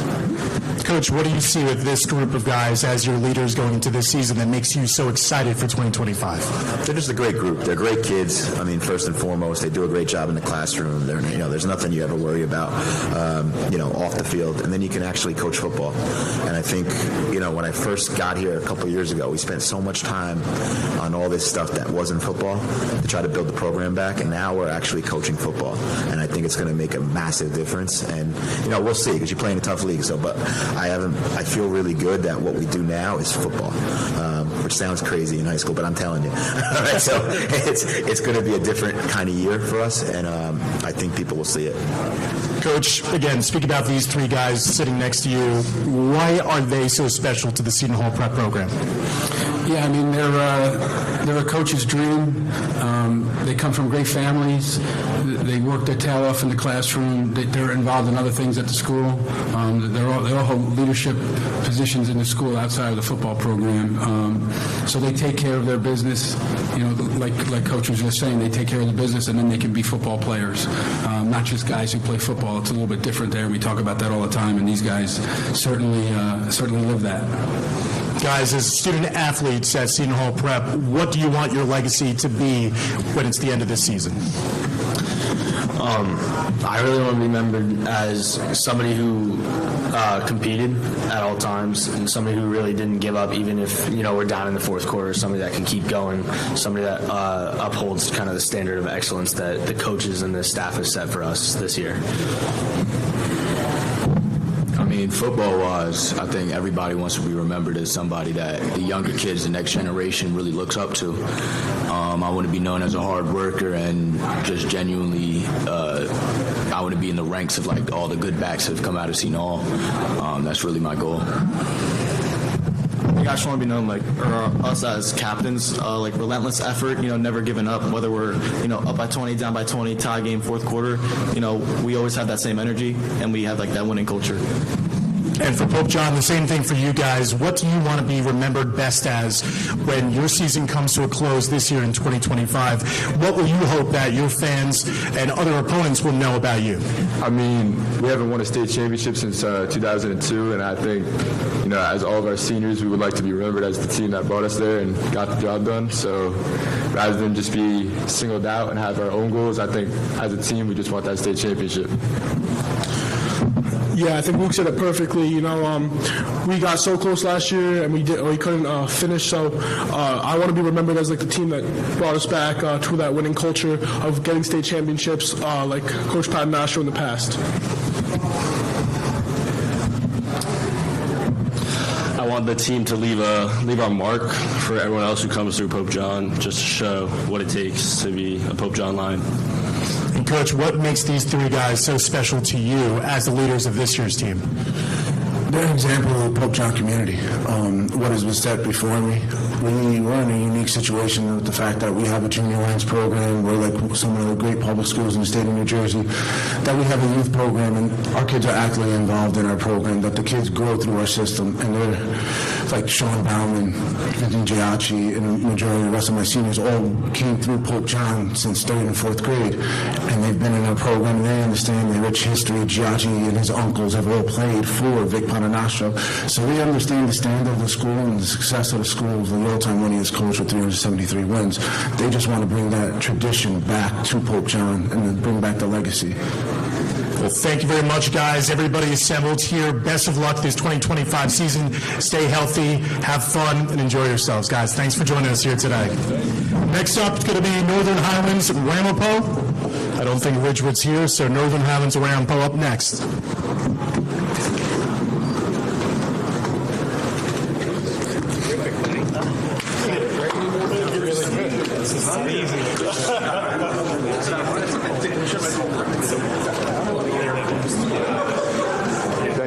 Thank you. Good luck season, guys. Good luck. Thank you for having us. Good luck.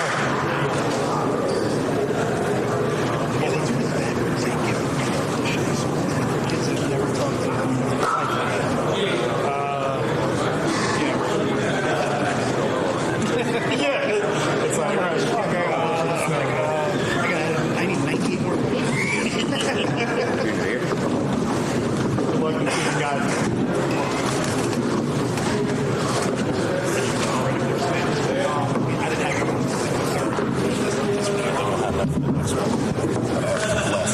I came over here to cheat off your baby.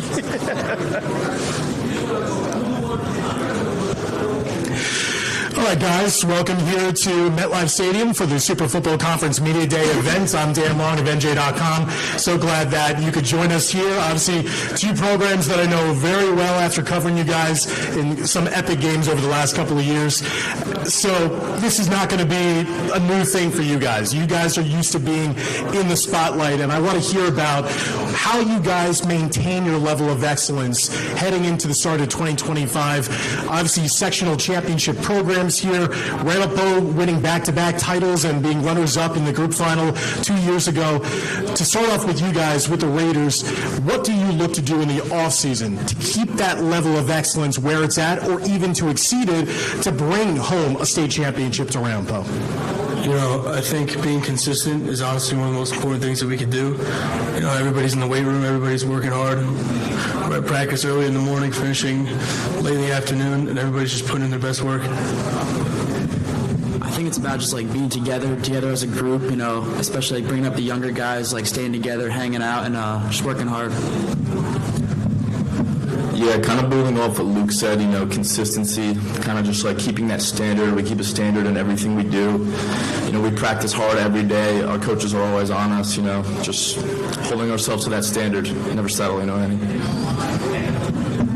Coach, after coming back to your alma mater, getting things going after a slow start to your season last year, culminating in a sectional championship and making it to the semis, what was that like for that experience last year that has fueled you into this season? Yeah, I mean, look, Ramapo is a special place to me. You know, it's a special place to come back to.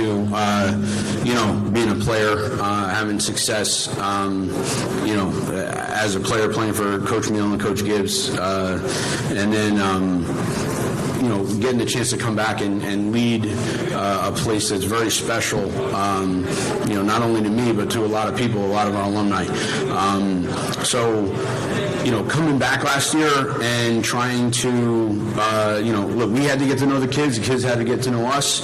And, you know, I would just say that, you know, starting 0-3, you know, we played against some very good competition those first 3 weeks, and we're in every game. We had to learn how to finish and learn how to be resilient. And, you know, that's a credit to the seniors from last year, but that's a credit to all the kids that were in the locker room.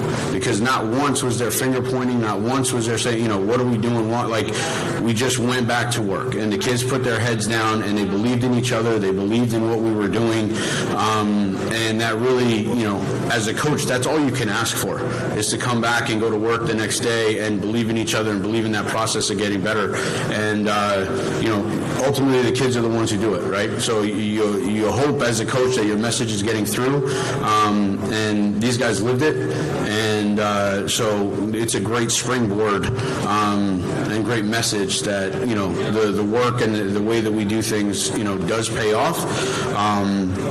and can, lead to success. So, it was a really nice building block from starting where we did and finishing the way we did. That's everything that we preach. Coach, for Northern Highlands, you're routinely in the running for sectional championship, if not more. A lot of times you're matched up with these guys in some epic matchups. What do you have to do for your team, coming off a 6-win season a season ago, to then, again, build your way up to compete for championships at so many different levels in one of the most competitive groups in Group 4? Yeah, I think there's no shortcuts to this thing. I think a lot of us coaches up here, we coach football because the parallels between life and football are really close, and there's no shortcuts in life. We want to be good, we got to do all the little things, right? Kind of got to check your boxes as the season goes, right? We had a really good offseason in the weight room. That starts one. We had a really good summer. We had guys showing up 4 days a week at 7 a.m., practicing, watching film, lifting, and now we're getting ready for the season here as things amp up, and we go 6 days a week. So, we have to come to work every day, and I think the biggest thing is when you play in our conference, in our group, the margins for error are really thin, and we got to get better each week. So right now we're focusing on getting better than we were at the scrimmage yesterday, right? We'll see Westwood on Thursday. We'll focus on getting better after them and turn our sights to Holy Spirit. But we got to progress as this season goes. Guys, as the student leaders here for Northern Highlands, how do you do something very small in the winter that could pay dividends then for the fall, and how you've been leading by example to bring back that championship ending to a Northern Highlands season? Yeah, I think the winter just shows that this is such a long season. Everything starts in the winter, in the weight room. It progresses into the summer, into the fall. But it just shows how you need to work out if you want to play on Friday nights, how you need to act in the weight room, how you need to act on the field, in the locker room, in the classroom, if you want to be a competitive team, if you want to win championships. And I think it's also about consistency, how the season doesn't start in June, it really starts in December for us, and how those lifts are so important in building and getting us ready for the season. And it's just about consistency. It's working every day. It's showing up every day at lifts to work, and you're not just showing up for game week. You're showing up all the way in December and being consistent throughout then. Yeah, I think just being consistent in the off season, working hard, being role models for the younger kids, and showing up. Yeah. And starting with Northern Highlands and then finishing with Rampo. We talked about with the non-public ranks, the gauntlet that those guys play. You guys play a gauntlet yourselves, maybe the toughest division public school-wise in the Super Football Conference, and you're having a who's who of championship caliber programs. What is that like to play against the Ramapos, the Ridgewoods of the world, Hackensack, to get you ready for then a postseason run? Yeah, obviously you want to play the tougher competition earlier in the season, so later in the season you're prepared for the other teams that we play, like in the South, as we get later on into the playoffs. Yeah, it's fun playing a really tough schedule. Every week's a new battle, a new challenge. Every single Monday we come in, it's something new on the board for the game plan. It's exciting to play a new team every week, especially a really good one. It brings out the best in everybody. And, it's super fun to put that all on display on Friday night in front of thousands of people. Yeah, and it really makes us better each week, playing such tough competition every week, where it's not like you can slack off one week. You got to work every week to play on Friday nights, and it really just makes us better all around as a team. Coach, not only having to take on these great coaches, but you're challenging yourself with a non-public entity in the first game of the season. What is that like for you to build up a tough schedule that you think pays dividends later on? Yeah, it creates a sense of urgency, for sure, right? And listen, I think we, all of us do this. They play, we coach for fun games, right? And I'm sure that every Friday this fall is going to be fun, right? And you got to have your blinders on and focus 1 week at a time, or you're going to get caught, right? And listen, we've made a living on challenging ourselves, right? We played 11 games last year. 10 of the 11 were playoff teams, and 6 were sectional champions. I'm not sure how many other teams outside of our conference can say that they had a schedule like that. But we got better as the year went on, right? And listen, we came up short last year in the sectional, but I don't think we would have been near there if we didn't play the competition that we did during the year.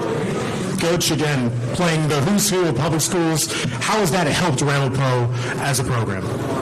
As a competitive program, the standard by us is to compete for championships and win championships, right? So you're not going to do that by shying away from any kind of challenge, any kind of competition. So, I think that, our league is extremely competitive, great coaching, great players across the board. So you don't have the opportunity to, have a quote-unquote week off because you can't do that.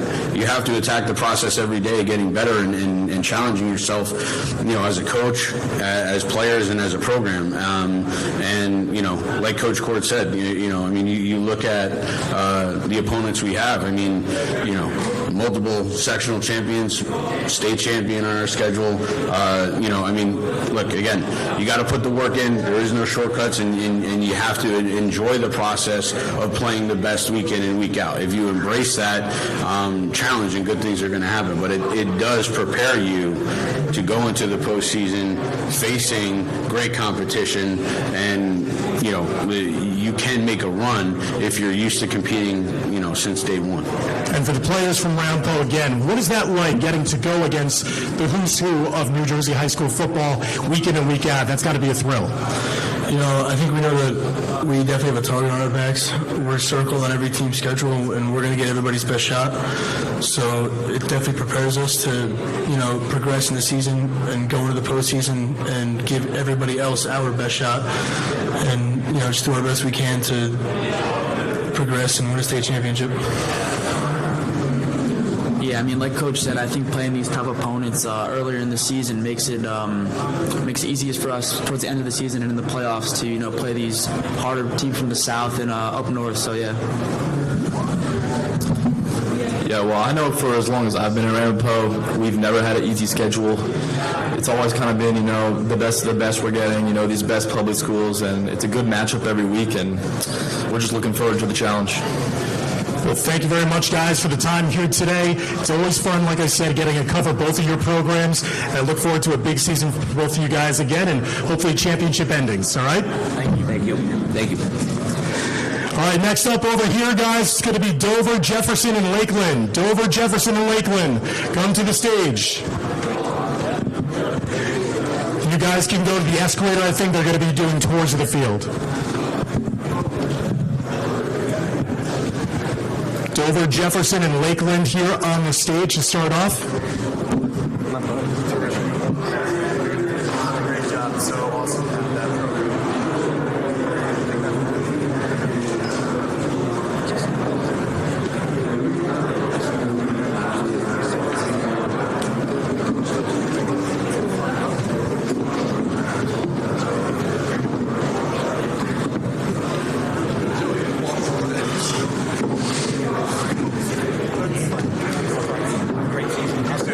Absolutely, buddy.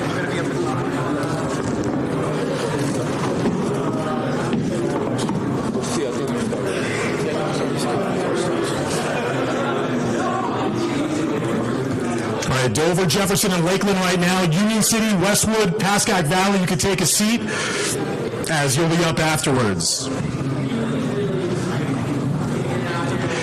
All right, guys, welcome here to MetLife Stadium for the Super Football Conference Media Day event presented by the New York Jets. I'm Dan Long of NJ.com. So glad that you could be with us here today to talk about the excitement of your 2025 season on the horizon. We'll start off with Lakeland here. For the players first and then follow with Coach. What did you learn from last year that you took with you into the all-season workouts that has gotten you ready for what you think is going to be a special 2025 season?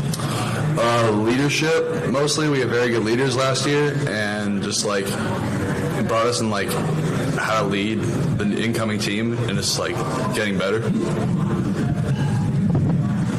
For me, to kind of rebound off what he said, just the energy that those leaders brought, we're trying to bring that same energy back with us because energy is a crucial role in winning games and just having good practices in order to win those games. And I just love the energy those seniors had, and we are trying our best and doing successfully to keep it up. I'd have to agree. It's 100% the leadership, because the way they led last year left a big remark on us and how we have to lead this year. Coach, from last season, 4-win season, made it to the playoffs. What do you learn from last year's campaign to try to build that back up for a program that is synonymous with championships like Lakeland? Yeah, we're a bit inexperienced this year, which is something new. But as a staff, we feel like we have a really good core coming back, as well as some good youth.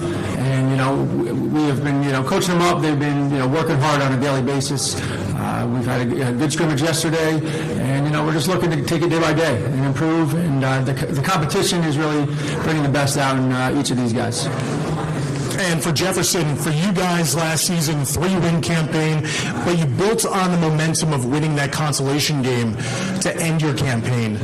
What do you use that motivation for as the leaders now of this team going into this offseason?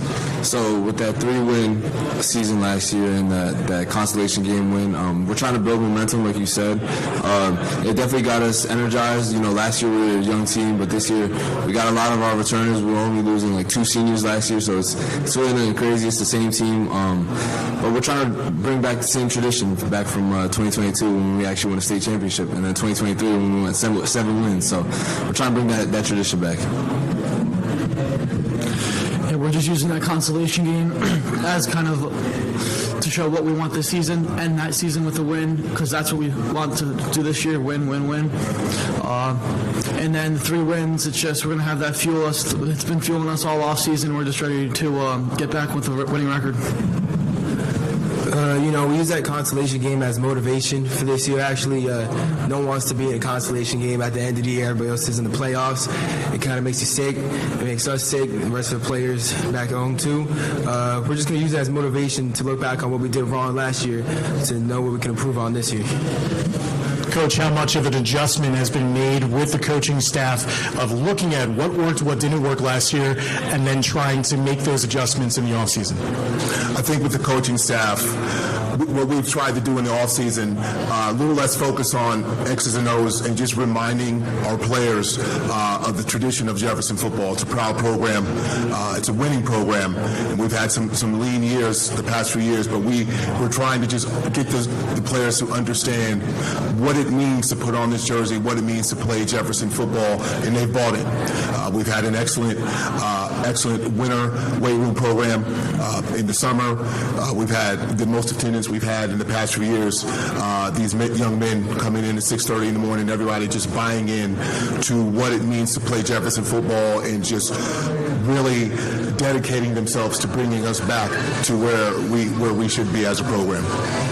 Starting with the Jefferson players, and then we'll work our way down with the coaches and also Lakeland's players. What is it like for you when you're leading to that opening kickoff of your season opener? Talk about the feelings that you feel. Do you get the butterflies in the stomach? You have, the bright lights. You got family and friends getting loud, chanting out your number and name. What is that like, and how excited are you to get to that moment? No more of this talking, but just hitting. What is that moment going to be like? Oh, it's a great feeling. Haven't had football in a while, so it's good to be back, especially senior year. You know what I'm saying? You grew up with these guys a lot for like the youth. You know what I'm saying? So it's fun to be back in the field and everyone chanting your name, your family there, your friends. It's a cool experience, and just trying to make the best memories. Yeah, I can't wait. Just finally all the hard work we put in through all the off season, we finally get to show it out in the field and have a great time. Every athlete here knows since the final whistle of last year, everybody's been itching to get on the field again, and it's kind of an indescribable feeling almost. You don't really know what to expect until that first whistle goes and that that first play hits. It's exciting. You've been thinking about it all off season, and we're just excited to get back out there. Coach, what is it like for you guys? You put on the headsets. You're having the whistle about. What is that feeling like? It's not just for the players, but also for the coaches. The anticipation of that first kickoff, I think we all kind of feel it. You've prepped, you've watched film, you've dedicated yourself in the classroom and on the field, and now it's up to the players to execute. So I think every coach in here can relate as to when you're thinking, all right, did we do enough, and will they execute? So that little bit of excitement you have right before kickoff. Again, I think we could all relate to that. But again, these players have prepared. They have dedicated themselves. And what I love to see and what puts me at ease on game day is knowing how confident they are in one, our program, and one, themselves. And that's something that we're getting back to. And I can clearly see that with how they treat each other, how they practice, how they prepare. They're confident. And it's really good to see. So for that first whistle, it makes me even more confident to see them to believe in themselves. And be confident in what they can do and what they're capable of. Same question for you, Coach. What is that feeling like for you, having done all of this work leading up to the opening kickoff of your season opener on August 28th? What is that experience like for you? Do you get the butterflies? Do you get the adrenaline going through you before kickoff?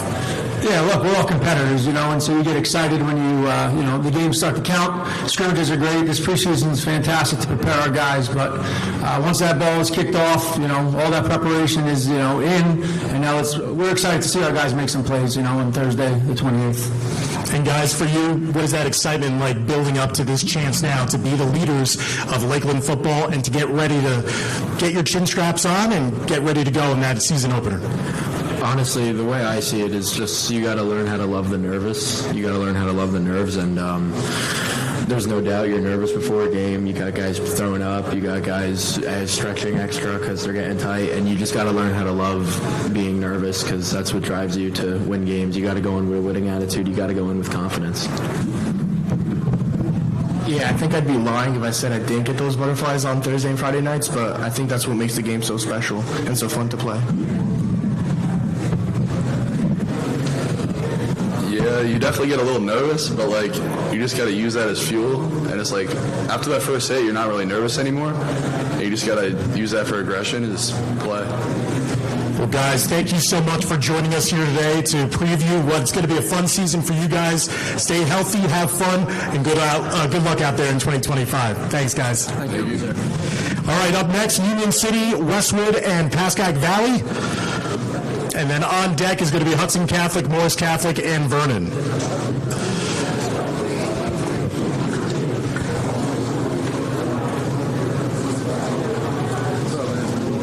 What's up? How you doing? Good. I guess we missed it. You guys could swing into the last one if you want. What time's that? It's going to be in 10 minutes, so when this is done. Sounds good, bro. Thank you. No problem. Good luck, guys. Thank you. Whoever you want. Have a good one, sir. Have a good one, guys. Good luck this season.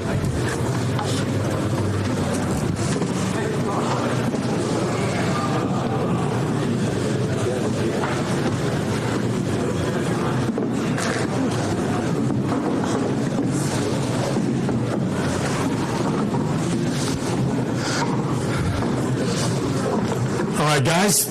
Welcome here to MetLife Stadium for the Super Football Conference Media Day event presented by the Jets. I'm Dan Long of NJ.com, so I'm so glad that I get to see a lot of the programs that I've been used to covering over the years and championship seasons. So starting off here first with the Cardinals with Westwood, what have you been doing this offseason to now put your team back in a position to bring home a championship? Obviously, the dream season 2 seasons ago with the state championship. Everyone knows Westwood, and they're going to be gunning for you guys. What have you guys been doing as the leaders to try to take that step back to being one of the top teams in New Jersey? Yeah, we started, working out 3 weeks after the season ended.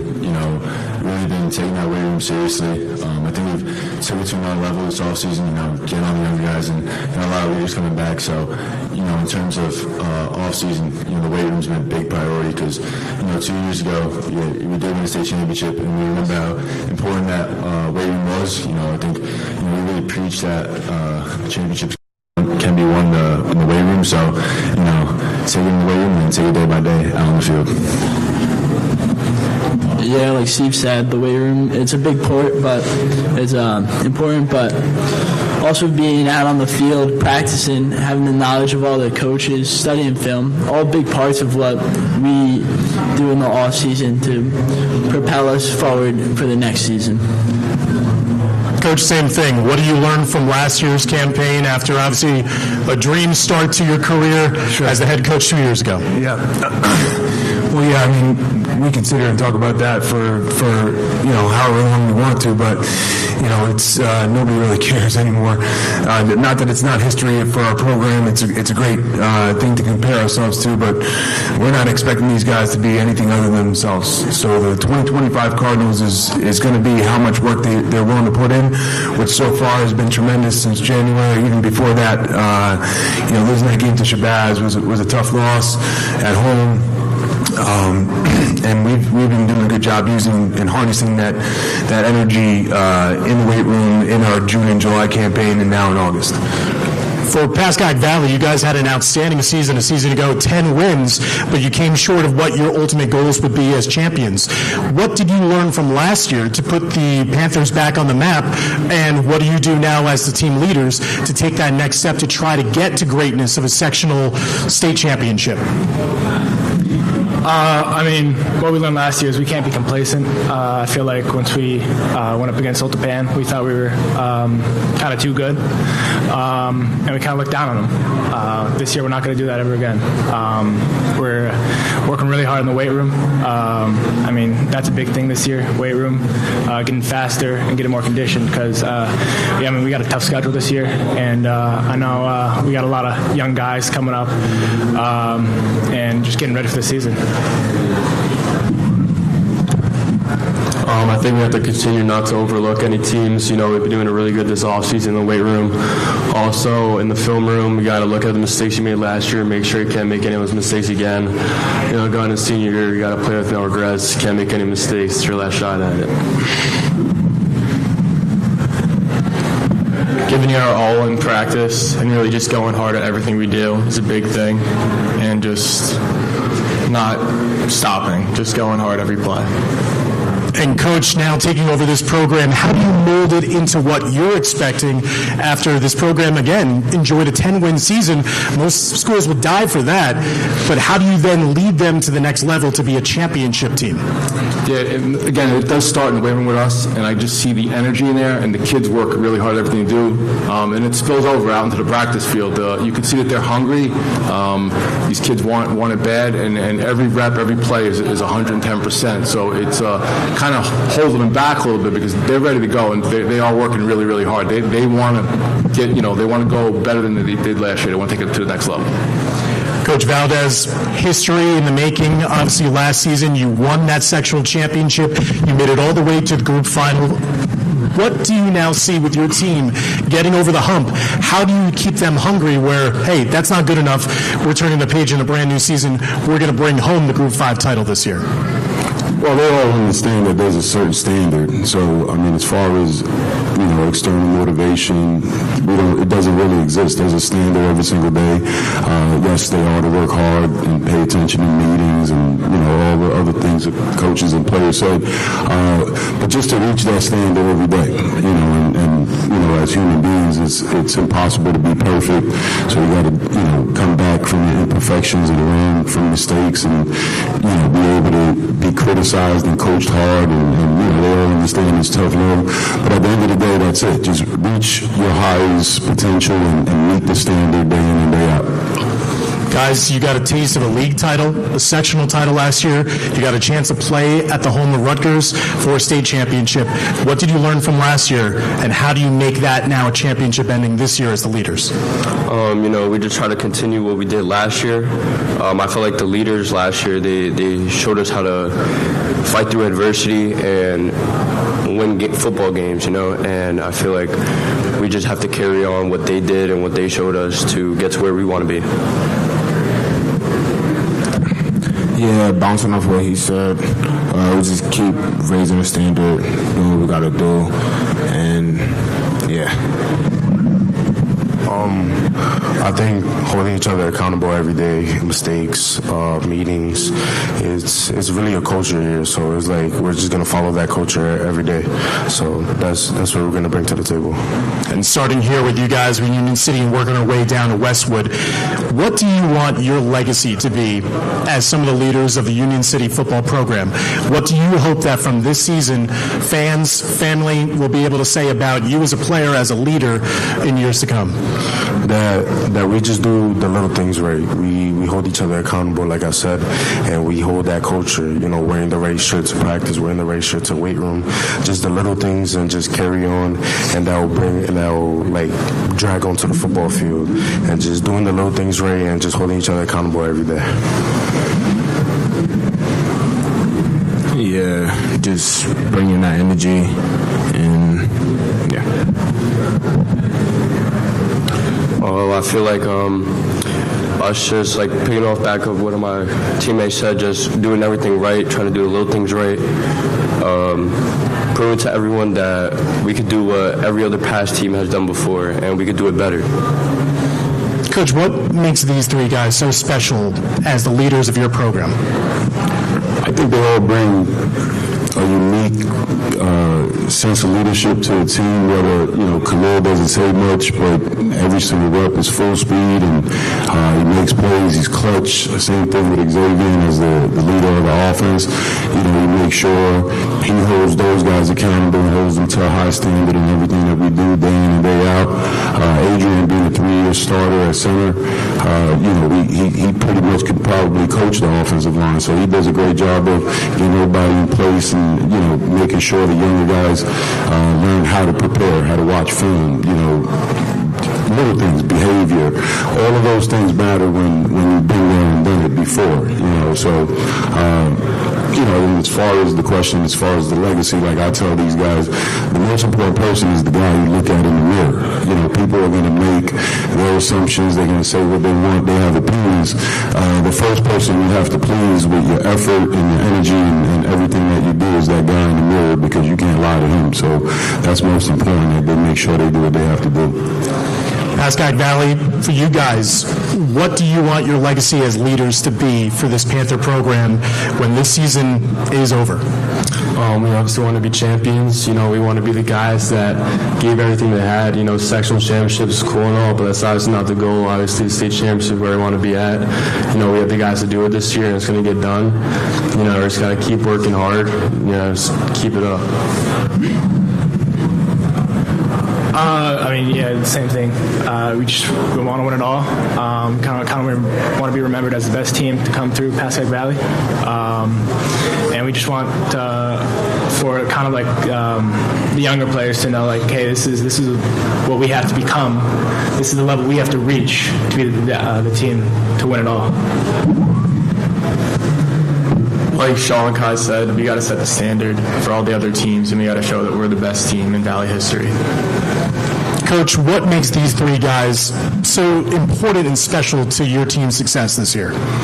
The way they work, everything they do is 110%, and the other kids see that, so they're natural leaders, and then everybody else just feeds off of it. The energy there is incredible all the time, and everybody sees it, and they want to live up to what these guys are doing. They're three great young men, and they're natural leaders. They really do a good job. Coach, these two guys, if you're going to succeed this year, they're going to be a big part of it. Why is that? Well, Steve is a returning captain. Last year, we met as a staff, and it was unanimous that as a junior, just not even his vocal leadership, which got way better last year. Just his daily approach, day in, day out, one rep at a time. That's our mentality. Is like, we can sit here and talk about championships and all that. And those are important, right? Those for our program to remain successful. That's the end goal, is to play at Rutgers. But if we don't take it one rep at a time, one practice at a time mentality, then we're going to lose sight of what we really want to do. So these two guys, even Charlie. Charlie's more of a leader by example. I don't think either one of these guys has ever taken a lazy rep in practice. It's always just that they bring that physical energy. Charlie's stepping up, being a little more vocal this year, but they both bring those leadership qualities to our team, and they've done such a tremendous job. And Steve in the last 2 years, Charlie even in the last 2 years, even 3 years playing for our varsity team. And guys, what do you want your legacy as Westwood Cardinal players to be? Having already been part of a championship program a couple of years ago, what do you want this 2025 season to say about you as a player? Yeah, I would say just getting 1% better every day, figuring out ways to get bigger, faster, stronger, stacking day by day, and, having an impact on the younger guys, because, we'll be gone next year, and we want this program to keep being a powerhouse, show the younger guys how it's done, and just have an everlasting impact here at Westwood. I would say never taking a play off. You tune into a Westwood football game, I don't want anyone to see any 11 people on the field taking a rep off, taking anything off. That's something I want to instill in the younger people, that we're not going to allow people to take a rep off because they're tired, lazy. We want every rep at 110% effort. That's what I want to be remembered as. Well, thank you very much, guys. Here, you guys have set the standard of some of the best programs in North Jersey and also in the state. Wish you all the best of luck in 2025. Stay healthy and have some fun this year. Thanks, guys. All right, next up, we're going to have Dover is going to come up, as well as Morris Catholic, Vernon, and if anybody from Hudson Catholic's here as well. Can I let those four go? Yeah, that's fine. Okay, good. We're going to have Paramus join in the last group. Okay. Stage, just so you know. Okay, this would be the last group. Okay. Yeah, that's fine. Yeah, that's fine. All right, thank you. That's fine, no problem. This is the last group now. This is the last group for us here. Yeah, because there's then nothing. You want to throw them up there, because I think there's... Dover was late, so they're just being added in now. No, I'd rather I believe they made a slide for them, so I guess after. Okay. After this. Yeah, if it's just even having front. Perfect. That's fine. Just do the special treatment. Okay. Awesome. Thank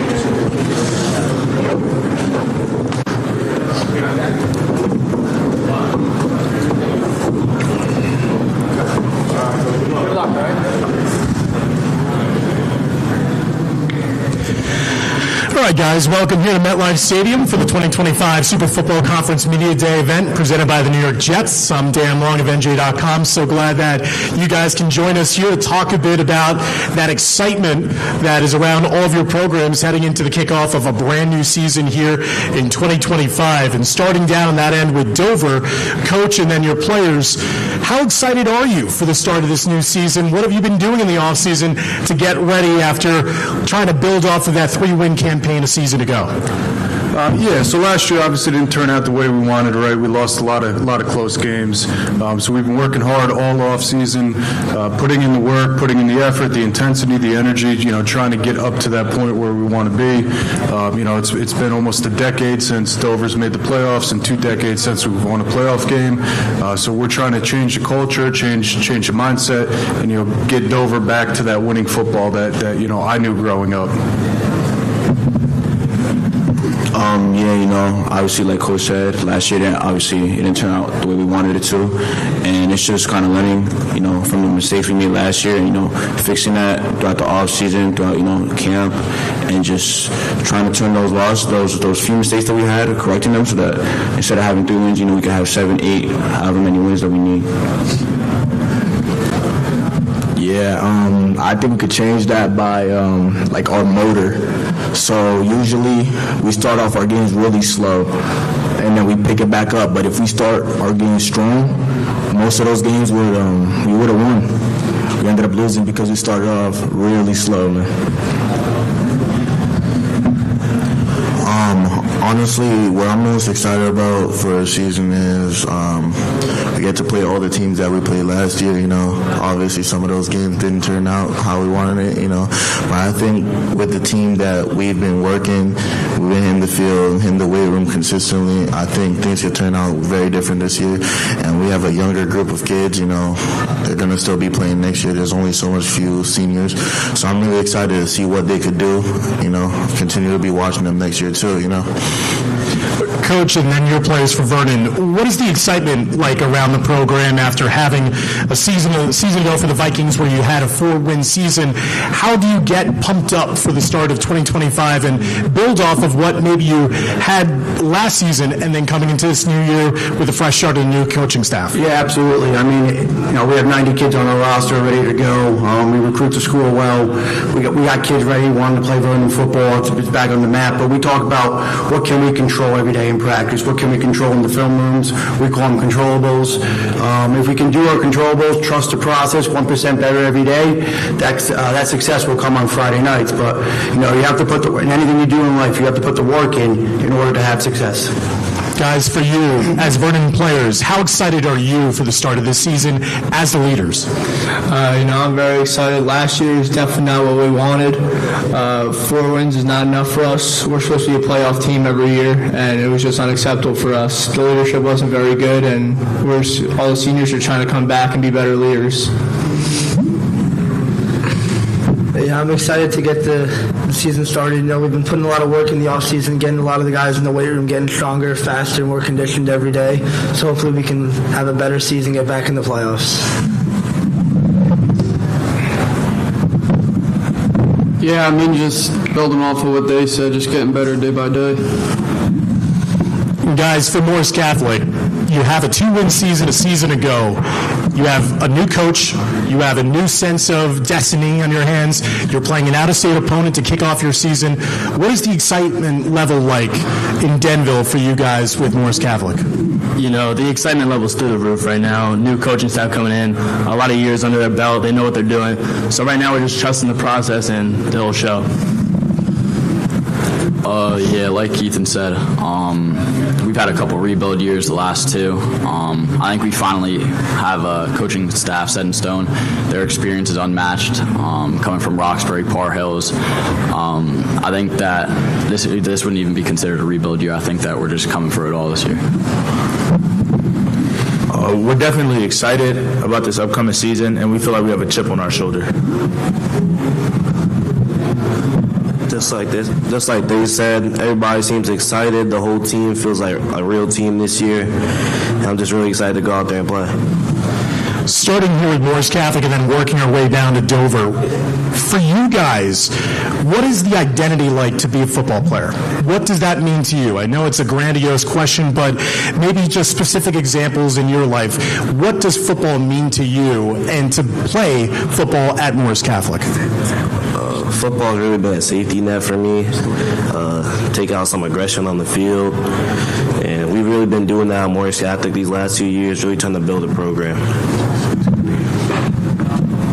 Like Aiden said, it's really been a safety net for me, especially because I've been playing since I was really young.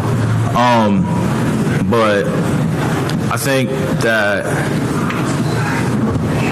the ideal football player is more like motivated and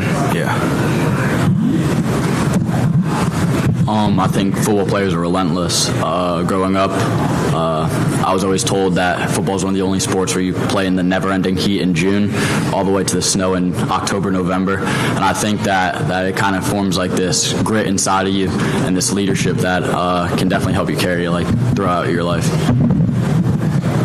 Football is very important to me. Grew up playing it, and it's been kind of like a little gateway from just life in general. Just go out and have fun. And at Morris Catholic, we don't have a lot of respect because of how past few seasons have gone, but we're looking to change that this year. For the Vernon players, again, what does football mean to you guys individually as well as collectively as a team? Yeah, it means everything. It's fun. It's like we just want to be a family.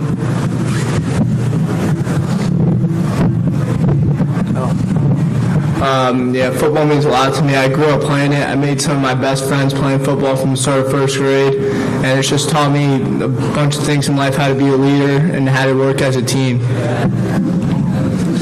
Yeah, football is very important to me. It's brought a lot of close friendships throughout my life, and it's taught life lessons that I'm not going to forget and keep with me throughout the rest of my life. coach to identify as a football coach. What does that mean to you? I think it's the best thing about it, you get to lead a group of young men to be successful in their life and journey. And you teach them life lessons every day, on and off the field. It's truly an honor to be their head coach. And for the Dover players, the same thing. What type of place does football hold for you? How near and dear is that? And how excited then are you to be a football player at your high school to represent your town? Honestly, I haven't been playing football as much as these other guys. You know, I only started my sophomore year in high school.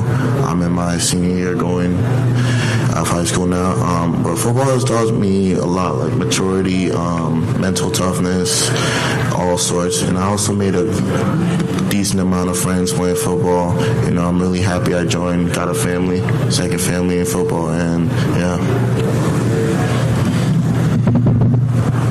Football means a lot to me. I mean, it brought me very close to this team, and I just really like to play this sport. Yeah, football, I feel like is different from other sports. You know, it really reveals your character and the type of person you are. It makes you a lot tougher than I feel like any other sport really does. And yeah, just being at practice, playing with my friends, and we really built a brotherhood here. And Coach, the same question for you. What is it to be a football coach? What does it entail? What makes this such a special profession? Yeah, so it's unlike anything else, right?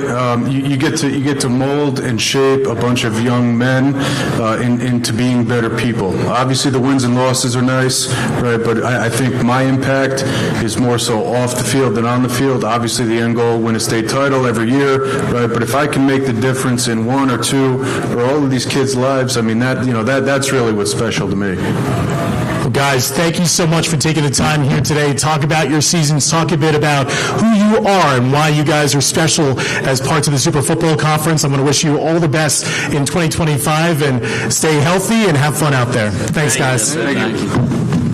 All right, Paramus, you'll be up next.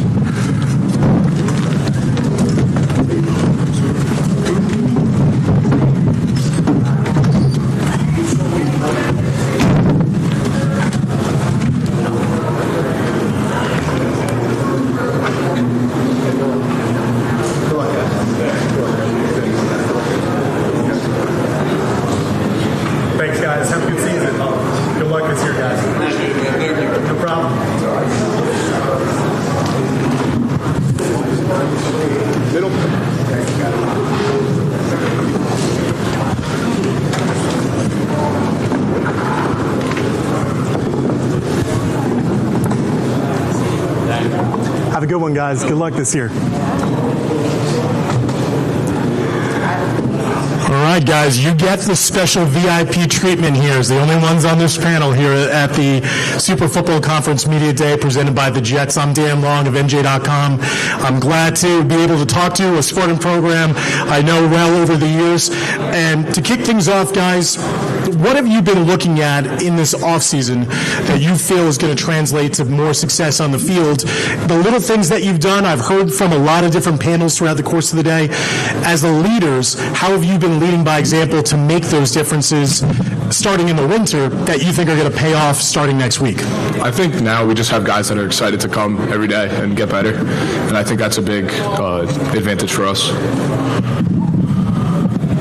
Yeah, I think we're a very young football team, but I think we're really excited and we work very well as a team. I think the weight room is going to play a big role this year. We lift every day, starting in November. We completely changed our workout this year. It's way harder. Everybody's in there every day. Even the in-sport athletes come in the morning to work out. I think it's going to translate on the field. Coach, what have you seen from the end of last season to now the beginning of this new season in terms of that commitment in the offseason to become a better team?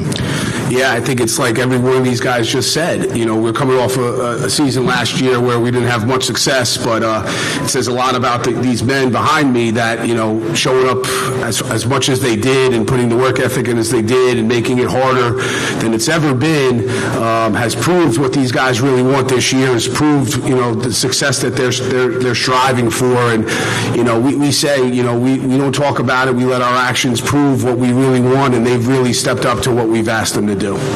Coach and the players, you're located in one of the toughest leagues in all of the Super Football Conference. You go against some of the who's who programs in Bergen County and in New Jersey. How do you mentally and also physically prepare for that grind of the week in and week out? You're not playing anybody where it's like, all right, this is going to be an easy part of the schedule. We could couple up a couple of wins there. You're going against a really good collection of public school opponents. How do you mentally and physically prepare for that? Yeah, I think that's a great question, and I think that's something that we're very proud of, and we don't shy away from that. We understand what our schedule is, and that's kind of what the motivation is for us. I mean, we're a storied program that has had many seasons of success, and we want to live up to that every year that we step on the field, and that's what football's about. You want to push yourself, you want to challenge yourself, you want to play the best teams, because I think that's what says a lot about you and your team and your players, is how do you rise to the occasion of your opponent. So we don't shy away from it. We understand what's on the table, and we just have to work to be in those games and be able to compete with those good teams. Guys, what is it like for you week in and week out to go against that type of high-level competition that battle hardens you throughout the season? Like Coach said, we don't shy away from anybody. We know the power of the opponents we play, and we just have to come same mindset every week. Yeah, I think it's exciting. We're a very strong mental team, and I think we work really well together when we're put against really hard teams. Even though we're young, I think we're going to do really well, and it's just going to make us better. Yeah, we're definitely a very fearless and disciplined team. It definitely makes an impact playing the good teams in our league, and being fearless is just part of our mindset every week. How do you guys transform, as Coach you said, and I totally agree, a program that is tradition-rich as Paramus? How do you take that next step to be that type of opponent on the schedule that other teams are going, we got Paramus this week, that's going to be such a grind? How do you lead by example to take Paramus to that next step? I just think it starts with the work ethic. These kids that play multiple sports, they really put a commitment in not only sports, but their academics as well. So we ask a lot of that, and we know that as coaches. So it's really a credit to the players. It's a credit to the players how much they dedicate themselves and how hard they work throughout the year in every sport that they play. And we just try to keep it in mind of what our tradition is and what it takes to be successful in the league that we play in. And, unfortunately, we have to find the time to rest our bodies, focus on our academics, and then get back on the field and be ready to play. So it's a steady balance of hard work and rest and focusing on our academics. But all in all, it's credit to the kids and how hard they work. And for the guys, what is that moment going to be like? Opening kickoff, opening game of the season, no longer just worrying about off-season training and getting prepared, but you're in the thick of it. You're going to be on game days, there in Paramus, with your family and friends watching. What is that moment going to be like for you? I'm really excited. We were going over some of our opponents' personnel, and I just wanted to play right then and there. I was just ready. So I'm really excited for the lights to turn on. Yeah, I'm really excited because we went 2-7 last year, so we have nothing to lose. There's no pressure. All it is excitement. Yeah, I'm nothing but excited. I think about it every night. Since November, it's my senior year. I just want to ball out and have a great year. And Coach, do you have that same sort of excitement, the same butterflies in the stomach of having been a standout player yourself and now standout coach? What is that moment like when you put on the headset right before the start of a brand new campaign? Well, to be honest, I'm getting up there in age now, and this is I'm not going to tell you how many years I've been doing this, but for football for me, it's I grew up in a football family. I've been doing this for a long time, and again, it's personally the greatest game in the world. So every year is a new year. You look forward to every year, and it's the most exciting time of the year, and it's like Christmas in the fall. So we're very excited. We love this game. We have a passion for it. So each year is different, but football's football. When it's time to go, you strap them on, you get ready to go. Well, thank you guys for taking the time out of your day to come here to join us as part of the Super Football Conference Media Day, and I want to wish you personally all the best in 2025. Stay happy, healthy, and good luck out there for the Spartans. Thank you.